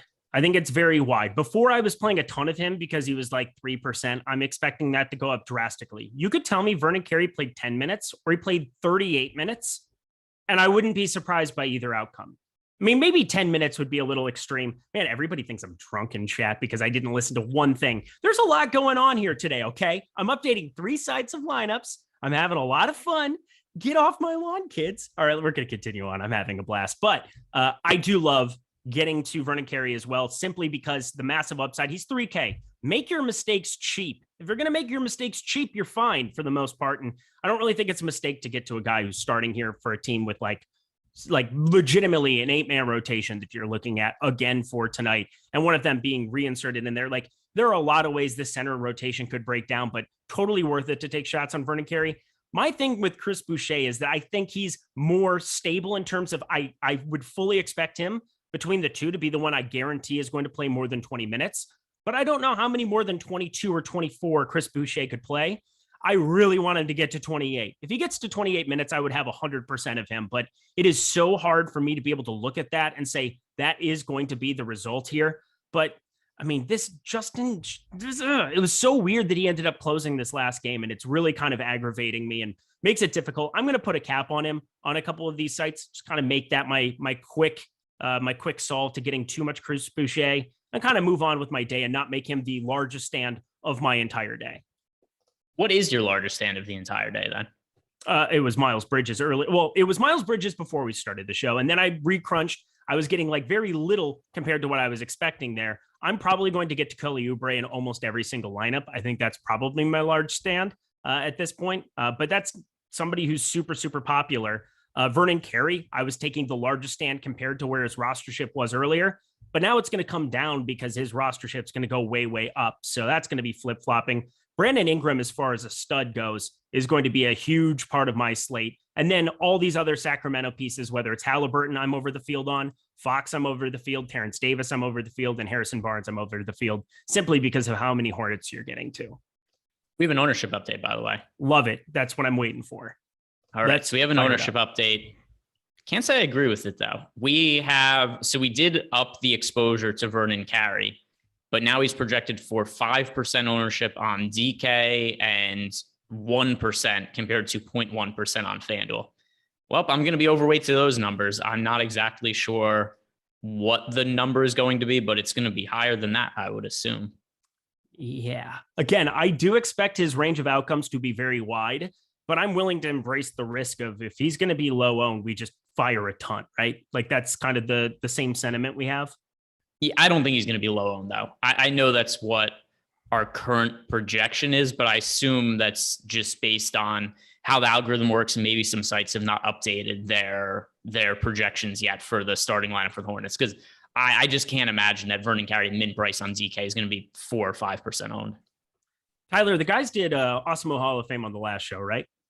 All right, so we get to skip over that. That's just fine. We'll be able to talk Yahoo for a quick second. No, not that I don't want to show you guys the love and respect you all deserve as our paying subs and as our friends. Absolutely, everybody's a friend of mine there in the YouTube chat. While you're at it, hit that like button too. But we're going to round out the forward position, talk to you about some of our favorite tournament plays here. We're going to talk a little Yahoo. We're going to be around for half an hour talking about Yahoo. I think you'll want to stick around. That Atlanta lineup, and if we get some Anthony Davis news, we'll be able to kind of discuss that there as well. So lots that's still to be determined even after the Charlotte game locks. So don't go anywhere. Hang out with us. We would love that. That would be very fun. It's a good way to get the weekend started for sure. Let's go to the rest of the forwards here. I mean, RJ Barrett garnering a ton of rostership down here. I'm about at the field. I don't really want to be making any kind of a large stand one way or the other there. Is there somebody that you're just getting to a lot more than the field that's a little bit lower owned or a little bit cheaper? So this is, well, also, I don't know exactly. We just got an updated ownership. So we had the one from 2 minutes ago. Now there's one from 45 seconds ago. And we have Carey now. So Carey has gone up a little bit, but still we're only looking at 5% ownership. That's still seems pretty low to me. So here's somebody that I'm pretty heavily overweight to the field on. Caris LeVert is finally starting to look good again. And he was terrible for a really, really long period of time. He's projected for single digit ownership on both FanDuel and DraftKings. Last 3 games for him. We saw last game was a blowout, so his minutes were a little limited, but 3 games ago against Miami, he played 37 minutes. No more minutes restriction for Caris LeVert. Last 3 games, he's averaging well over 30 fantasy points. The price is not really caught up. For instance, what was his salary to finish last year? Do you remember the salary for Caris LeVert at the end of last year? Wasn't it like high 7s? I'll pull it up here in 1 second. It was over 9,000. He was 8,600 to finish out the year. He got up to 9K towards the tail end of it in May. Obviously, they lost that play-in game against Toronto, right? Wasn't that what it was? Yep, but he was pretty regularly at the end of last year. We saw him at times over 9K, pretty regularly in the 8K range. I don't really think there's anything changed other than he's dealt with injuries this year. I understand injuries have been a massive issue for Caris LeVert, but he's healthy now. He's producing well. And people just aren't on him. I am well over the field on Caris LeVert, and I think that there's a correction that needs to come in his pricing that people are sleeping on right now. Even 5,800 on DK? Yeah. That's like specifically I said, where it is? What? You think the correction 5,800? Because on FanDuel, he's been a major talking point of every slate. And I withdrew a lot of my stuff on FanDuel because I was just having an issue. My browser shut down while we were on the show. Again, very, very fun thing to have taking place. So if I seemed frazzled for a hot second, he's 58 on both sites. Yeah, that's why I was confused. But yeah, he's 58 on both sites, so it's too cheap. I think he legitimately should be $1,500 or so more expensive. All right, love it. Any other forwards that you really want to discuss before we talk Yahoo, talk center, and get ourselves to that 30 minutes after lock? We talked about Boucher. We've talked about the Hornets guys, and keep in mind most of those. By the way, we just got the Raptors starting lineup, and Chris Boucher is in the starting lineup. Officially, that was expected, but now it's confirmed. A lot of the Hornets guys taking up exposure for me. Chris Boucher as well. I think we should talk about Cody Martin, especially because he's so ridiculously popular on FanDuel today. And he's going to be popular on DK as well. But at a 5,000 price point on FanDuel, we have him projected for 75% ownership. He's one of my most rostered players. I don't have 75% of him, though. Is that a number that raises your eyebrows at all? It's a gigantic number. I mean, for me, it's going to be a pretty easy way to double check my work here by going over to the Boom Bust tool, which we just got updated 1 minute ago. So that's very helpful. On FanDuel, 75.2% ownership. His optimal percentage, though, 59.2%. He is predictably the most negatively leveraged player over there. So I think you're doing exactly what you're supposed to be doing, taking a little bit off the top there. It feels like a guy that if you wanted to jam him in 100%, I'd probably have no argument for that at 5K. But I think probably what I would do if I were playing on FanDuel here now at this point, I would be taking a lower approach to Cody Martin, just like you are. That's just a lot of negative leverage. It's a 9-game slate. We have a lot of news that is yet to break here. I would be prioritizing plays elsewhere. And it's not like I'm doing it intentionally. I just have, these are my projections. These are the lineups I get to. And I just don't get to 75+% of Cody Martin. He's still one of my most exposed players on the slate. He's in about half my lineups, but per our current ownership projections, 50% Cody Martin is well under the field. That's 33% less Cody Martin than the field is playing. Yeah, it's a lot. What are you going to do? I mean, I just think he's a good play, but he's not a 75% play for me. It's just not. Play him in cash games on FanDuel, DraftKings. Play him in cash games everywhere. And play him in tournaments too. Just don't play him in. To get overweight to the field on Cody Martin, you need to have him in almost every single lineup. Do you guys need a reason to play multiple sites? Check this out. So FanDuel, he's the most negatively leveraged play. On DK, he's basically flat leverage, negative 2.5 there.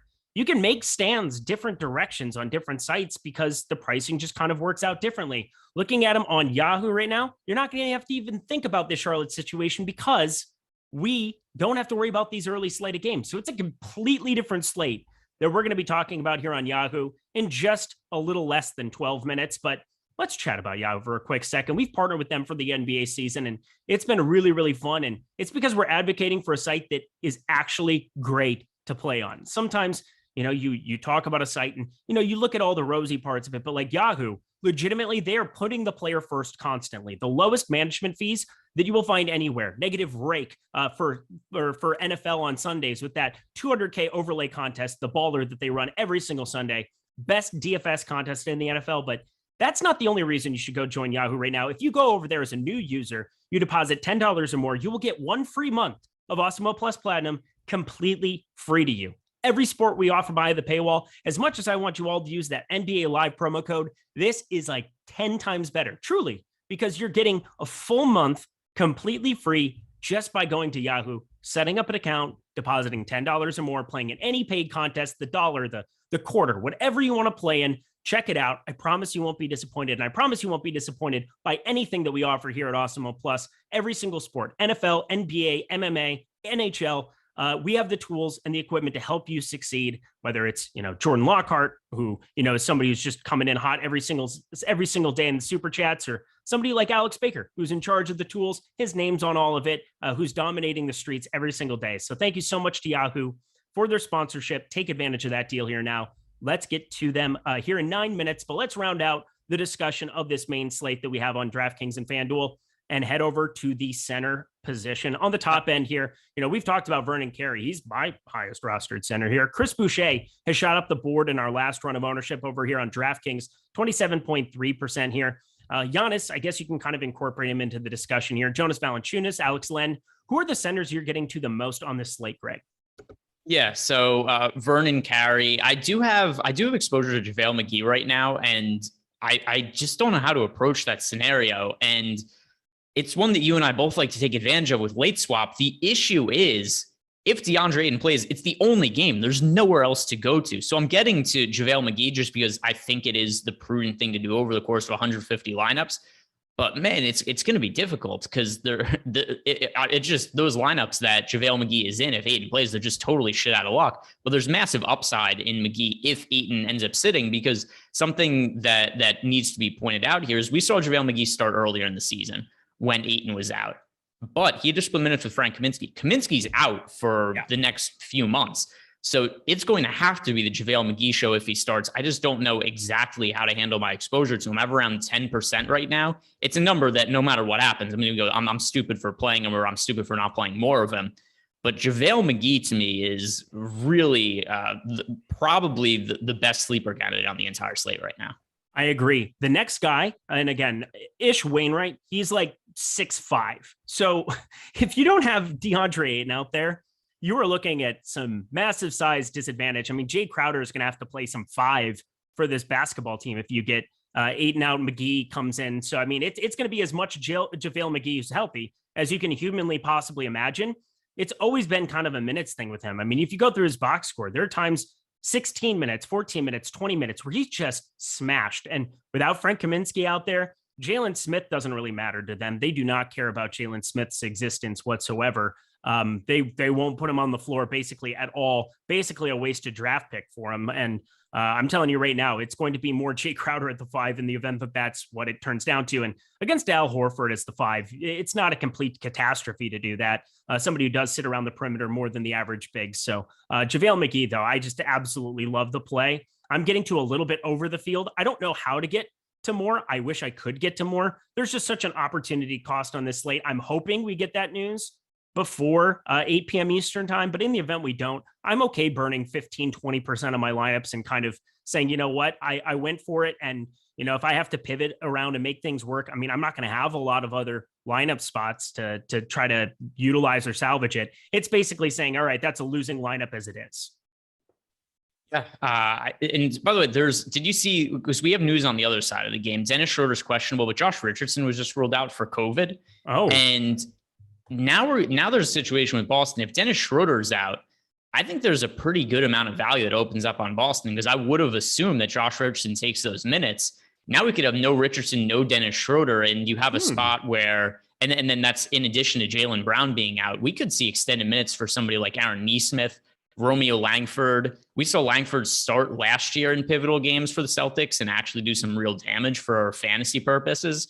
That Celtics starting lineup could get pretty interesting. Well, not only that, but if you play McGee in your utility spot now, you're going to have pivots, and you could have really, really, really, really good pivots. So if I'm on Cruncher right now, let me see. I'm going to just kind of plug this in, and, you know, I'm going to basically, if I make a rule where I get 2 centers in every single lineup, McGee is going to end up in that flex position by default. I will have some utility to be able to swap to some of the Boston guys. I guess you could make a minimum of 1 Boston piece, and then, you know, we can wait on some other news. Also, if he's ruled out with COVID, I mean, there's a chance other guys in the next hour could have some kind of an issue there too. So just be on the lookout. That's kind of a big piece of news to drop in the middle of this show. Be aware of that. I think that's an important talking point. So thank you for bringing that up. I'm gonna get to more McGee, I think, as a result of that, just because I will have swaps in the event that Ayton does play. I'll be able to get to some Nesmith or some of these other Boston guys and not feel like I'm completely dead. And they're all a little bit cheaper. I mean, Grant Williams is the perfect swap, 3,400 in terms of the salary allocation, but I would prefer same thing as you, where I'd rather get to some Aaron Nesmith, and he's at the flat min at 3K. Yeah, let's we've got a bunch of super chats. All right, we're going to fire those all off here because, again, we're getting close to lock. 4 minutes. FD Cash, Ingram, Len, Giddey, Harrison, Barnes. That is Giddey and Harrison Barnes. I like Len as a GPP option. Very difficult to trust him in cash games. So Vernon Carey, Alex Len, Carey for both of us, I'm assuming. Yes, it is Carey. Who's a good core on FanDuel today, Greg Ehrenberg? Well, I can tell you my most rostered players on that FanDuel. Sounds lovely. It is a lot of players from the Charlotte Hornets, that's for sure. Vernon Carey, Cody Martin, who I don't even know how to assess that. I have Cody Martin in half my lineups, and that's way under the field per our current ownership projection. But I guess I still consider him a core play in that scenario. I mean, he's in a lot of my lineups, but ultimately, I still want Cody Martin to do poorly today. He's in 50% of my lineups, and I hope he sucks. That's kind of the weirdness of DFS sometimes. Josh Giddey is somebody who's an important play for me. Miles Bridges, Gordon Hayward, Kelly Oubre, Chris Boucher. 80 out. 1 minute, 1 minute ago. 80 out. So let me just throw out 80. And we want to get to Anthony Davis, we want to get to LeBron James, Russell Westbrook as much as we can. Yeah, this change, I already had him out. This changes nothing for me. All right. Well, I still had 5% Anthony Davis, so I just need a quick trigger that I out. had him Perfect. I had him in nothing, and I already had a good amount of exposure to LeBron James and Russell Westbrook. And it's good to be Greg Ehrenberg for a lot of reasons. I won't get into all of the reasons why, but Greg Ehrenberg, it's really good to be him. Crushing the game here. I'm just making sure I got everything correctly updated on my end. Looks good to go. Everybody, less than 3 minutes to go here before lock. Don't pull an Eric Lindquist, Paul George situation. Just get all your lineups in. We'll have plenty of time to swap. We're going to have half an hour. Greg and I aren't going anywhere. We're going to be happy to break everything down for you as we get closer to it here. But obviously, that is some massive news to be looking at. And I just want you all to be able to get to more of the LeBron James, more of the Russell Westbrook. I think that all of that is going to be a big part of this slate. Holy cow. Anybody else from the Lakers that you want to get to now that we got the official word that he's out? Yeah, so LeBron James obviously being the big name here, but you said other guys. I have a little bit of exposure to Carmelo Anthony and Taylor Horton-Tucker. Dwight Howard, I've been assuming starts at center today, but there's other centers I prefer. So even though I've had Dwight Howard as the starting center for Lakers all day, I still only have about 12% of them just because there's so many players to like at the position, with obviously Vernon Carey being the big one for us. Agreed. Man, it's going to be a fun stand. I am very intrigued to find out where his rostership comes at. We'll be here after lock. We can definitely find that out and share it live. I got all my lineups updated. Hope you did the same. And for Yahoo, that slate starts in half an hour, so plenty of time there. Let's see. I think Dwight Howard is a squid. I don't know what that means. I don't know what it means. He's a squid. He's got tentacles, and we eat him or something. And I'm a duck. Did you ever work for Basketball Monster? I believe Greg Ehrenberg did over there. Yes, he did. Yep, I did their DFS product for a very, very long time, and I'm not there anymore, so it doesn't exist anymore. Cunningham or Brogdon for a GPP. Didn't give me a site. I don't really like either on this slate. Yeah, I don't have exposure to either. I don't like either. If I had to play one, I'd play Cunningham, but that doesn't mean a whole lot. Boucher there is existent. Yeah, we got all the super chats. We got all those. We got everything in. We're going to be a lock by the time you hear this. Russ going to break the slate. I sure hope so. I just got to a ton. Greg, let's jump over here to the Yahoo portion of the program. We could talk about that for a second, though, while we're, because it's only been a couple minutes. We could digest the news on the Lakers with Anthony Davis being out. I strongly prefer LeBron James to Russell Westbrook. If you look at the numbers for these guys with Anthony Davis off the court this year, both of them have a comparable usage rate, 30% for LeBron James, 30.3% for Russell Westbrook. However, per 36 minutes, LeBron James scoring 49.45 DraftKings points compared to 44.95 for Russell Westbrook. So I'm overweight to Russ, at least per what our last ownership run was, but I'm getting to way more LeBron than Westbrook. Interesting. I mean, how many of those games were taking place in OKC? I want to say I guess I am going back to narrative. I can't do narrative. LeBron James is the better play. I'm not gonna kid myself, but I'm overweight. Either way, I'm overweight to both of them. But yeah, I'm saying that just based on the off court numbers for AD this year, I think that LeBron's the better option of the two. I think so too. And LeBron is also $400 cheaper. So on DK, where I have more of the exposure. So I'm happy to be going his direction there. We got a net starting lineup, looks exactly what you'd expect. Harden, Mills, Bembry, Durant, Aldridge. I'm just kind of going back to the Lakers here. So AD out. I expect Dwight Howard is going to start here, but he's 4,500 now. That's still not going to be that intriguing for me. They can bring DeAndre Jordan, who's been out of the rotation, back in for a little bit here. And it's just kind of a moot point for me. I don't want to be getting to him. I would hope we can get that 8 news. I'm not holding my breath for it, but either way, I think we're going to have some pivots to be able to get on to some Boston guys in that event. But rest of the Lakers, it's just kind of meh for me. And by the way, so Vernon Carey, can you check Vernon Carey's ownership on DK? I have FanDuel up right now. A lot. So the biggest stand I'm going to have on the slate is Vernon Carey. He ended up being in more lineups than what was projected for his ownership, but not crazy high. He's 18% in the $15. He's 11% on FanDuel. Wow. There's an opportunity cost. Does he have power forward eligibility on FanDuel? Power forward and center. Yeah. So, I mean, he should be in more lineups than that. That's absurd.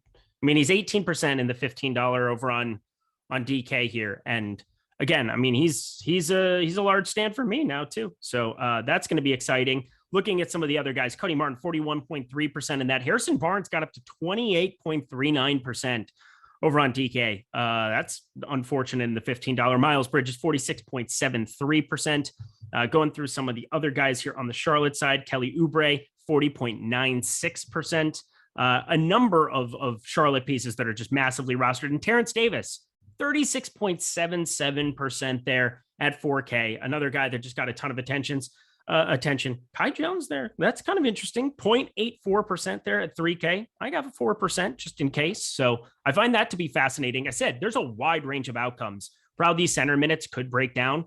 I was just happy to throw in a couple shares for the heck of it. But anything else for you that's standing out on FanDuel?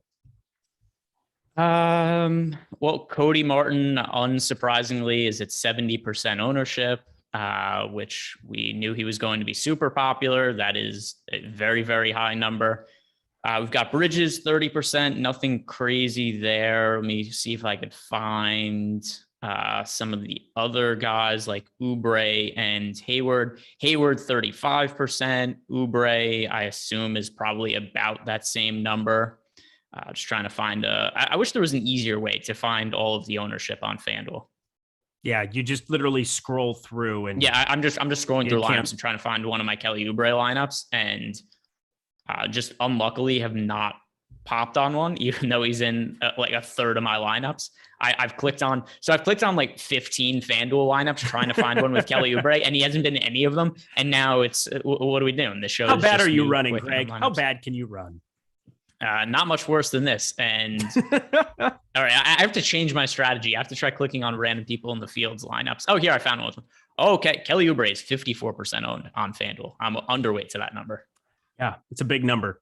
It's a very big number. He's expensive too. If you can't find a Oubre lineup, you are donating today. That is not true. There are Gordon Haywards. There are Miles Bridges hasn't had like that crazy eruption ceiling game that I would expect to be on the near horizon here for him. He had 53 against Atlanta. Dude's playing 40 plus minutes a night, and his usage has been down quite a bit. Kelly Oubre out there just chucking, less of a distributor, not having ball out there alongside him. But I would expect Miles Bridges to have a remember I'm most improved player this season kind of a game here soon. Of course, it's DeJounte Murray at the moment, but that's a different point. Let's talk some Yahoo. You ready to get over to that slate, my guy? I just want to bring up one thing because I'm doing some late edits to my lineup, I am trying to get to more Marcus Smart right now. I don't think the field is going to be rostering him very heavily. No Josh Richardson in the lineup, also potential for no Dennis Schroeder. We could see a lot of minutes go to Marcus Smart. Obviously, the matchup against the Phoenix Suns is far from ideal, but the minutes upside there is pretty appealing to me. But the wife's boyfriend playing tonight, I don't know. Ask your mom. I something like that. There's got to be a comeback there somewhere. But what was the question? I don't know. Jerry's sink full of dishes. What the wife's boyfriend playing tonight? I'm assuming that's to my wife and her boyfriend. He's a lovely man. His name's Jordan Klein. Yeah, well, I mean, who could not? Jordan Klein is probably playing Cam Thomas, if we're being honest. Cam Thomas. He's Nets just are playing lock today. button Cam Thomas. Let's full board dive into this Yahoo slate. I'm really looking forward to this. I talked about all the great advantageous reasons that you should be playing over there. Another one is they push back the lock time. We've got 24 minutes here right now. That $15 with 15K up top, it's not even close to being full right now. We've got under 4,000 entries and 5,700 total for the entries here. I don't know if that thing's going to full, and it's already 12.3% management fee. That's way better than just about anything that you're going to find in the industry here today. No, that is better than anything you're going to find in the industry at that price point. So you want to take advantage of going over and playing Yahoo. Get that free month of Awesemo Plus Platinum when you go and deposit over there too. All you do is you deposit as a new user, $10 or more, and you will be able to play in any of the contests they have there, and you will get that free month of Awesemo Plus Platinum. It doesn't get any easier or better than that. Let's go look at this slate because we don't have Charlotte to consider over there. And of course, we can still pull up some Charlotte and react to that game as it's going along. See if there's any late swap implications that we might have to divvy up based on how our players are doing in that Charlotte game. But Alec Burks, different slate. Alec Burks is at the top of the rostership there, 25.6%. I'm not going to get to him at all in my 10 lineups, just not even a chance. Trae Young there, 25.4%. He's $40. It's pretty expensive, but premium options are a little bit heftier. You're paying a more hefty number over on Yahoo relative to the cap. That's $200 salary cap, $40, 20% of your cap. Easy math. But Brandon Ingram at $34, I am playing a ton of. How about yourself? Anything look intriguing at the top end of guard over there? Yeah, Brandon Ingram, somebody who also liked on FanDuel quite a bit today. I think he makes a whole bunch of sense on Yahoo. And I think, once again, we just look at the situation, Brandon Ingram, positive matchup for him against the Detroit Pistons. His usage rate as of late has been pretty high. Last game notwithstanding. Other games as of late, 35.5% usage rate against Houston, 30.2% against Dallas. Game against that, also against Dallas, 29.5%, 27.1, 31, 33.7. He's taking a ton of shots. That is not going to change until Fat Zion Williamson gets back on the team. And as of right now, Fat Zion Williamson is his fat ass parked on the bench. So Brandon Ingram, price point is too cheap. How fat is he relative to Jeff Teague? I mean, he ate 2 Jeff Teagues.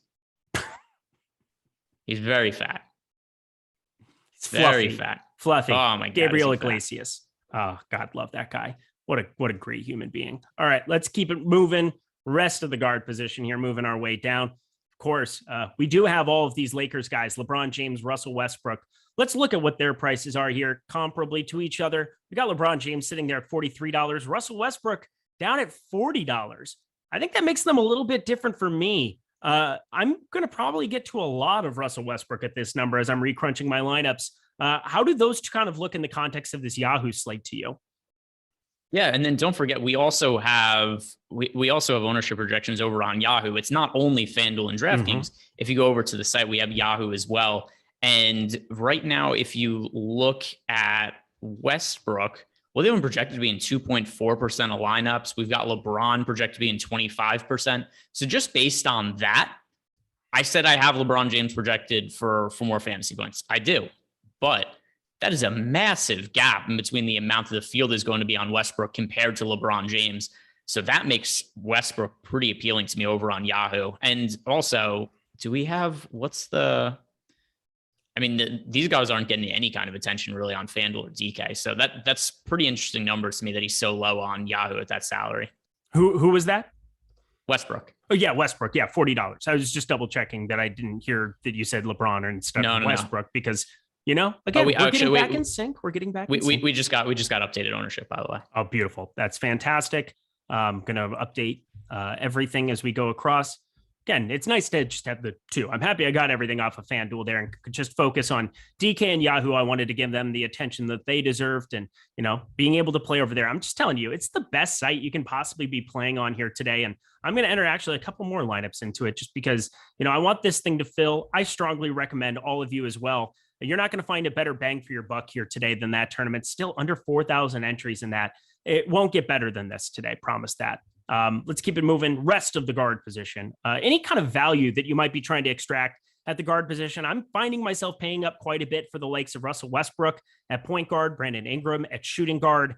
I'm not getting crazy down here. $23 Marcus Smart. I know that you had discussed liking. Is he still advantageous to you at that number? By the way, I've got my headphones kind of messed up for a second. So when I was turning on the Hornets game, it was playing the sound of the Hornets game in my earphones as opposed to you talking, which I love the Hornets announcer. So it was a pretty welcome change of pace. But that aside, what was your question? Is Del Curry still calling games for them? No, he does radio, I think. Oh, he does the radio. Okay. Because I remember he's been spotting in. I haven't been listening to as many games because usually we're shooting this, we're talking and whatever else. I'll put the primetime game on behind me and watch League Pass. But I was just curious in the debacle that is Del Curry's life at the moment. I didn't know if he was announcing still. No, he does radio, I'm pretty sure. And also this game started. First play was Oubre pass to Cody Martin for an easy layup. I thought we were going to say Vernon Carey Jr. Just get him on the board early, please, God, because I need everybody to just be quiet here. Yep. I'm ready. Oh, he just had an easy dunk and then he fumbled it and then he threw the ball away. So he's at negative emoji again. Philip Rivers at negative one. Yeah, he literally Kelly Oubre throws the ball to him underneath. There's nobody anywhere near Vernon Carey Jr. and he's just like bobbling it like this. Then he finally controls and just throws the ball away.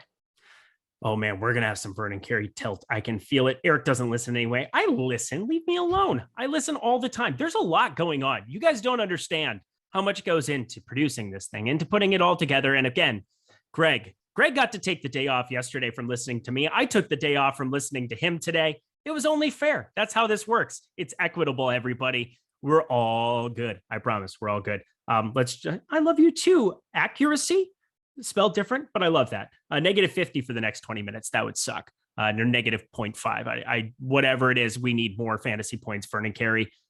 Anything else here at the guard position that you want to discuss here? Gary Trent was somebody that was really popping up, and I think that's a little recency bias, although I did like him coming into this slate. I just don't think I'm going to be getting there at the $20 number on Yahoo. He would have been somebody on DK I might have gotten to on a different slate, but with Charlotte, with all the value that popped up that we want to get to later on at the guard spot with Russell Westbrook, with Brandon Ingram, for me, I'm just not landing on anybody kind of in this mid-range guard. Are you? Well, I have breaking news. Vernon Carey just got an offensive rebounds, put it back for a layup, and got an and one, and then he hit the layup. But Vernon Carey, clearly the best play on the slate right now, the way things are going. Now, I was Tyler wrong. Didn't like that, by the way. So I love when Tyler hates my bits. It's the best. So Eric Collins does the play-by-play for the Hornets, but Del Curry does the color commentary. I was wrong. I stand corrected. Look at that. Because I know I've listened to him in the past, and I'm like, I've never listened to Charlotte Hornets radio. But yeah, Del Curry, best of luck to everybody in the Currys. It hasn't affected Steph Curry. We'll put it that way. Dude's playing pretty darn good basketball. Just throwing it out there. Let's see. More singing from Eric. Absolutely not. And cocaine made me play 75% top end. I didn't play 75% top end. You're doing played cocaine. 85%. Yeah, that's what I did. I didn't do that either. Let's be serious. I knew what I was getting into. It was dangerous games that we play. Let's finish out guard, please, on Yahoo. I'm getting you back. I'm going to reel you back in here, Greg. I need you to give me some value that you like at the guard position for Yahoo today. Sure. So if we're looking at value at the guard position, Armani Brooks isn't a terrible option for cheaper, but I do like the cheaper options at forward more than guard. And guard, I do find myself paying up more. We got guys like Russell Westbrook looks appealing. Trae Young looks appealing. It looks like looking through my exposures, it's the forward position, guys like Josh Hart, Chris Boucher, and let's see who else is cheap. And I'm getting to at the forward position, Taylor Horton-Tucker. Now that Anthony Davis is out, so I'm finding myself saving more money at forward than guard. Is there any one particular guard you're getting a lot of for cheap? I think Cameron Payne is viable, but he's not one of my favorite value options here. Vernon Carey knocking down another shot. Let's go, Vernon Carey, my dude. Now that I know Rinpack hates when I say my dude. Also, I don't have ADHD, and am I like this off the air? Yes. Greg Ehrenberg is very aware. Maybe a little less. I can at least find some social protocol where I can tone it down, but no, I'm just me, baby. Yeah, no, and hate me or love me, I'm still an obsession. Hate me or love me, that is the question. If you love me, then thank you. If you hate me, then F you. Do you remember that song from back in the day? Oh, Greg Ehrenberg has left the chat. Yeah, all right. I needed to reset after that. No, so it was that was a little much for me. So I'm going to ignore everything that you just said. But yeah, Eric is like this. We hang out after shows all the time. I'm such an embarrassment to my family. It's fine. Don't mind me. Cool. So neither of us are paying down at guard. So we'll just move ourselves over to forward here at Yahoo. 14 minutes to get your lineups in over there. Again, best tournament you can get in today. Do you like money? Yes. Then play over at Yahoo. Done. To the forward position, Josh Hart, LeBron James, Chris Boucher. Those are 1, 2, 3, bang. Lots of rostership. Taylor Horton-Tucker at $16. I'm going to get to a little Taylor Horton-Tucker. Not much considering he's already there at 21.4%. But if there's somebody who might take a little bit of a bump up in terms of like the way my lineups are running out, Taylor Horton-Tucker, 30 plus minutes of him in the absence of AD. I could see something happening, and I'm more willing to go to $16 on Yahoo than I am to go to him over on DraftKings at his current rates up over 5K. How do you kind of view the top end of forward here? Who are some of the guys you're getting to the most? Yeah, I mean, we could talk a little bit more about Taylor Horton-Tucker because I actually do like him quite a bit on Yahoo at that really cheap salary. If you're looking at his numbers this year with AD off the court, he does average close to a fantasy point per minute. And then you also have to consider that he's going to play extended minutes. It's fairly likely that we see Talen Horton-Tucker play 30 minutes, maybe even more, just considering how shorthanded the Lakers are without Davis in the front court. So I do like getting to him even when he's going to be that popular. Vernon Carey Jr. up to 5.75. Can we get more for Vernon Carey Jr.? I would like that very much. This is really, really fun. Don't worry. Also, I'm going to come back. I have everybody listed down here that was saying Carey sucks. Carey's a terrible play. You guys are fish, blah, yada, yada. I don't care. You're all wrong. Here we go. Scotty Barnes there as well. Eric Gordon, somebody you could get to. Josh Giddey, your boy, of course.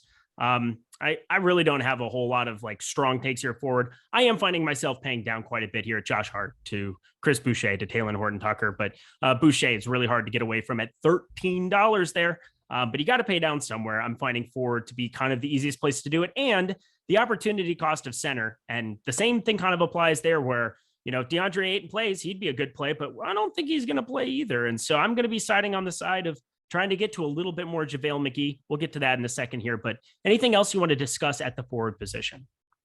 Yeah. So given what the projections are for LeBron James or Russell Westbrook, we've got Westbrook projected to be in 23.8% of lineups, LeBron James 41%. At least for Yahoo, I prefer to lean a little bit more towards Russ. The reason I think it's different for FanDuel and DraftKings is that news came out so late that I just don't think that many people responded and adjusted to the news. And I just have LeBron James projected for a lot more points. That, and also LeBron James is cheaper than Russell Westbrook on DK, whereas he's more expensive than him on Yahoo. So considering the current projections we have, I think I would be fine with flipping the numbers on Yahoo and being around 40% on Westbrook and then closer to 25 on LeBron. I think that's very sharp. How about 80% Russell Westbrook? Does that interest you? That's what I'm going to get to, and I'm just fine with that. That's a little much for me, but he's my favorite tournament play on Yahoo right now when he's only going to be in 23.8% of lineups at $40. Yeah, I'm going to temper him down a tiny bit here. Jason Tatum might be another guy to get to a little bit more of. Obviously, some news can break his way and already kind of has, but he's pretty independent of that. He's got a ceiling and an upside any spot. Getting Mikal Bridges and Jay Crowder defense. Again, we don't want to do individual defense. That's not a thing, but Phoenix can definitely put the clamps down on anybody at any given time, I suppose. And I don't care. I'm going to play some Jason Tatum here for tournaments as well at the forward position. Lauri Markkanen was somebody Rinpack had talked about last night on the Slate Starter Pod as somebody that in a bounce back spot here. It's been Jared Allen who's gone nuts here a lot of late. Evan Mobley, of course, your boy. But Lauri Markkanen was somebody that he was like at $17 on Yahoo. Really stands out to me. Does he stand out to you at all? I don't know if stand out is the right word. I have very light amounts of him on FanDuel and DK as well, but there's players that I prefer getting to. He's going to be in less than 10% of lineups, so that is somewhat appealing. But now that they have everybody healthy in the front court, that kind of limits the role that Lauri Markkanen plays typically. Agreed. I just thought he was a good conversation point. We haven't really talked about Cleveland. And again, we're going to get to different players and getting exposure to different players on a slate than we would have if you were just playing DraftKings or FanDuel today, which is part of the fun of playing over on Yahoo, having the opportunity to really expand your player pool, to be able to have different routes to win tournaments and to be able to kind of build a little bit differently. It's really, really enjoyable for me. Anthony Edwards, last guy that I'm getting to a little bit at $36. And yeah, it's a little bit of an overpay here, but with no Russell there, Pat Bev, another guy that I didn't bring up earlier there, he's $17. I'm getting to around 10%. So triple the field of just kind of that whole Minnesota situation. Not something we had talked on a little bit earlier, but are you getting to any Timberwolves whatsoever in any of your builds on Yahoo? Any Timberwolves, not at a high priority. There's enough value that I don't find it difficult to pay up for guys like Karl-Anthony Towns or Anthony Edwards. The expectation with D'Angelo Russell not playing, but not as priority plays. There's other pay up options we have available to us that I'd much rather get to. By the way, just because I have this game on the side, the defense in this Kings Hornets game is hilarious. There is nothing going on here defensively. Every shot is either a wide open three or just a dunk / layup. There is no resistance on the defensive end. This is incredible. Cody Martin completely going ballistic at 70% ownership you said on FanDuel. That's unenjoyable. Yep. I've got 52% of him over on DK here. I don't know what he ended up in everything. I'll double check when we get back to it here. again, Patrick Beverley, I should have brought him up earlier. I think that he's kind of intriguing at 4,500. No D'Angelo here. That's kind of intriguing to me. Just throwing him out there. Not somebody that I ever thought would be that much DFS viable here, but different teams, different situations kind of make different players. And, even PJ Tucker is finding a little upside from time to time here in Miami with everybody out. So just pointing it out there that can happen from time to time for some of those low fantasy point per minute guys generally. But going back to Yahoo here, we've covered the forward spot. We've got 8 minutes to go. Let's jump over to center. We talked about the Ayton situation. You could play some. I'm going to find it hard to really get to any here. I would much rather go the JaVale McGee route and try to take some shots there. But Jared Allen at the top of the board there at $30, 28.2%. We've seen some massive upside from him. I'm more inclined to go to JVal there at $32. I think he makes for a really, really nice play over there. He's actually projected a little bit better in Awesemo's projections than Dwight Howard, surprisingly, all the way up to 21.4% in the aftermath of AD getting ruled out. Who are some of the more popular players that you're getting to more or less than the field on? Yeah, so let's see what these numbers are. So at the center position, I'm a little lighter on Jared Allen, which I don't have an issue with him, but 28% seems a little bit much for me. He's currently the 4th most popular player. Let me refresh this to see if something's changed. And okay, we do a fresh run of the numbers here if you want to refresh it. Not that it's changed that much. Jared Allen's gone from 28.2% to 27.8%. Got Josh Hart at 46% now. LeBron James 41.4%. The Alec Burks numbers a little confusing to me at 24%. I just think there's better points per dollar plays there. You mentioned Valanciunas. I'm actually overweight to Valanciunas at 22.2%. $32 is a pretty cheap price point for him. Yeah, I love him. I love him today. D'Angelo Russell officially ruled out on Friday. That's great to see. Patrick Beverley will start on Friday. It's almost like they're listening to me when this stuff happens. It's crazy how often it happens, but definitely does. Barnes, somebody exclamation mark Barnes. I mean, I'm assuming we're talking the only one who's active right now. Harrison Barnes, righty, up to 9.5 I'm seeing on DK. This whole game is just going to go nuts. Beverly, Edwards, Prince, Vanderbilt, Towns, your exact starting lineup you would expect with Russell out and Beverly in. So I'm not going to be changing or doing anything there. I just think it secures up some Beverly if you want to get there like me. All right. For center, I talked about that situation. People are going to play DeAndre Ayton. People are going to play JVal, or like the McGee variety, not just JVal of Jonas Valanciunas. So either way, you're going to either be right or you're going to be wrong. I'm going to be siding with you where I want to get to some McGee just in case because of that number that we're looking at, $11 for him on Yahoo. Are you taking the same kind of stand on him that you are on other sites? You were asking me about, sorry, I missed the name you asked me. McGee. Oh, McGee. So I mean, I didn't take any kind of real stand with him. I have him in like 10% of my lineups. At $11, obviously, if DeAndre Ayton's out, that's a very appealing option. And also, because there's the utility spot on Yahoo, it's fairly easy to swap off him. But I haven't made any kind of real stand on JaVale McGee. I want to get exposure to him in the event that Ayton's out, but I have no real feel for if Ayton's going to be in or out. I have Ayton in my projections right now, but I still gave JaVale McGee a boost just in case Ayton doesn't play. I want to have some exposure there to McGee. Cody Martin specializes in going off in the first 10 minutes and disappears because he's fatter than Jeff Teague. Well, he also came out of the game very early. They put Book Knight in really quickly. They also they took Vernon Carey out pretty early, but then they put him right back in. So he came back in. Go. See, these are things that are boding very well for you and I, Greg Ehrenberg. Voting very well for us. Although the pace has slowed down a little bit, but what is this 5 on the court? Oh, actually, never mind. They took Vernon Carey back. So Vernon Carey came in for like one play. And they took him back out and they put in Cody Martin for him. And they've got, looks like Bridges, Martin, Book Knight, JT Thor, and Kelly Oubre in. All right. Well, 4 minutes to go here. Everybody get your Yahoo lineups in. Update your other lineups that you have elsewhere here. You're going to get overlay here, I think, on Yahoo today. So that's exciting. Make sure let's try to fill that thing out as much as we possibly can here. Let's see, Luke and Stewart, I want you out of lineups here. Anything else you kind of want to finish the discussion on for Yahoo here? Any players, who are your most rostered players, should I ask, over on Yahoo for today? Yeah, Russell Westbrook is certainly a guy that makes a whole lot of sense. Josh Hart at $17. He's going to be super popular. I find him impossible to avoid. Same goes for Chris Boucher, $13. He's nearly min priced on Yahoo. You get 18 fantasy points out of Chris Boucher, and that's a pretty good result relative to his salary over on Yahoo. So much too cheap there. As for other guys, a little lighter on Trae Young. Brandon Ingram, I think, is somebody to be overweight to, as is Taylor Horton-Tucker at $16. All right. Shout out also for Yahoo making CSVs so much easier over on their site. If you guys have had issues with them in the past as far as CSVs goes, they have gotten so much better. It is so easy. I was able to update everything in less than a minute there. Can't tell you how much I appreciate their team kind of putting in all that work there. And we've got a super chat here that's kind of getting closer to rounding it out. He said, sorry, my phone died, LOL. $15 FanDuel GPP, Ayton or Joe Val? That is Valanciunas.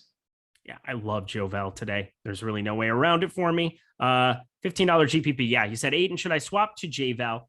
You should definitely do. Yes, Jonas Valanciunas. That was from earlier there as well. Orion, appreciate you again for that super chat. 2 minutes to go here. It's been a really successful show. We've been able to make, I think, some really good positive EV lineups together, talk through the tools here at Awesemo, talk through the projections, lot of things in the works here, moving around here. Malik Monk, $12 too. Really advantageous kind of on FanDuel or on Yahoo. Somebody that I'm getting to 20% of my lineups here. And you know, I know he's your boy. So I don't want to take ownership of anything Malik Monk oriented because that would be not right. He's definitely your guy. So I'm getting to a tiny bit of him as well. $12 makes some sense there. Detroit starting lineup: Hayes, Cunningham, Bay, Grant, Stewart. Looks about like what you would expect there, but I think that's pretty much going to do it here. Do that here for us today. One more time, Yahoo, get that free month of Awesemo Plus Platinum as a new user. There's no better time than now to jump in and utilize that offer because it's free. There's no extra strings attached. There's nothing else that you need to be doing. Deposit $10 or more, and it's set. You're ready to go. No questions asked, not just NBA, but NFL as well. We've got a really, really influx moving slate right now for the NFL. Lots of news, lots of moving parts today. Very, very excited for Sunday. I know Greg is here as well. Make sure you check out the show that he's doing with Neil Orfield tomorrow. They'll be doing the Top Stack show tomorrow. Is that correct? No, it is not correct. We are going to be doing the GPP strategy show tomorrow, but it was a good guess. I tried. It's a really great show. You need to check that out. Millie Maker winning Neil Orfield, NK Orfield, 8 over on DraftKings, FanDuel, all the other lovely sites. So check them out. Thank you again to Yahoo for their sponsorship here of the NBA Live Before Lock show. But Greg, any final words for the people? Let's go Charlotte Hornets. And the pace has slowed a little bit in this game. Let's see the points start falling in again. Yeah, smash that like button. Loco's got the right idea. Shout out to him. Thanks for keeping us apprised of everything in the chat. Don't worry, I'm coming for you Sunday, baby. It is time. We are going to throw down in the Awesemo League. Looking forward to that head-to-head. I'm in a lot of trouble without JT, but such is life. Thank you so much to Tyler Zander for dealing with my antics twice today. I wouldn't wish that upon anybody. He's Greg Ehrenberg. He's got really cool T-shirts. I'm Eric Lindquist. I say stupid things. We'll see you guys later.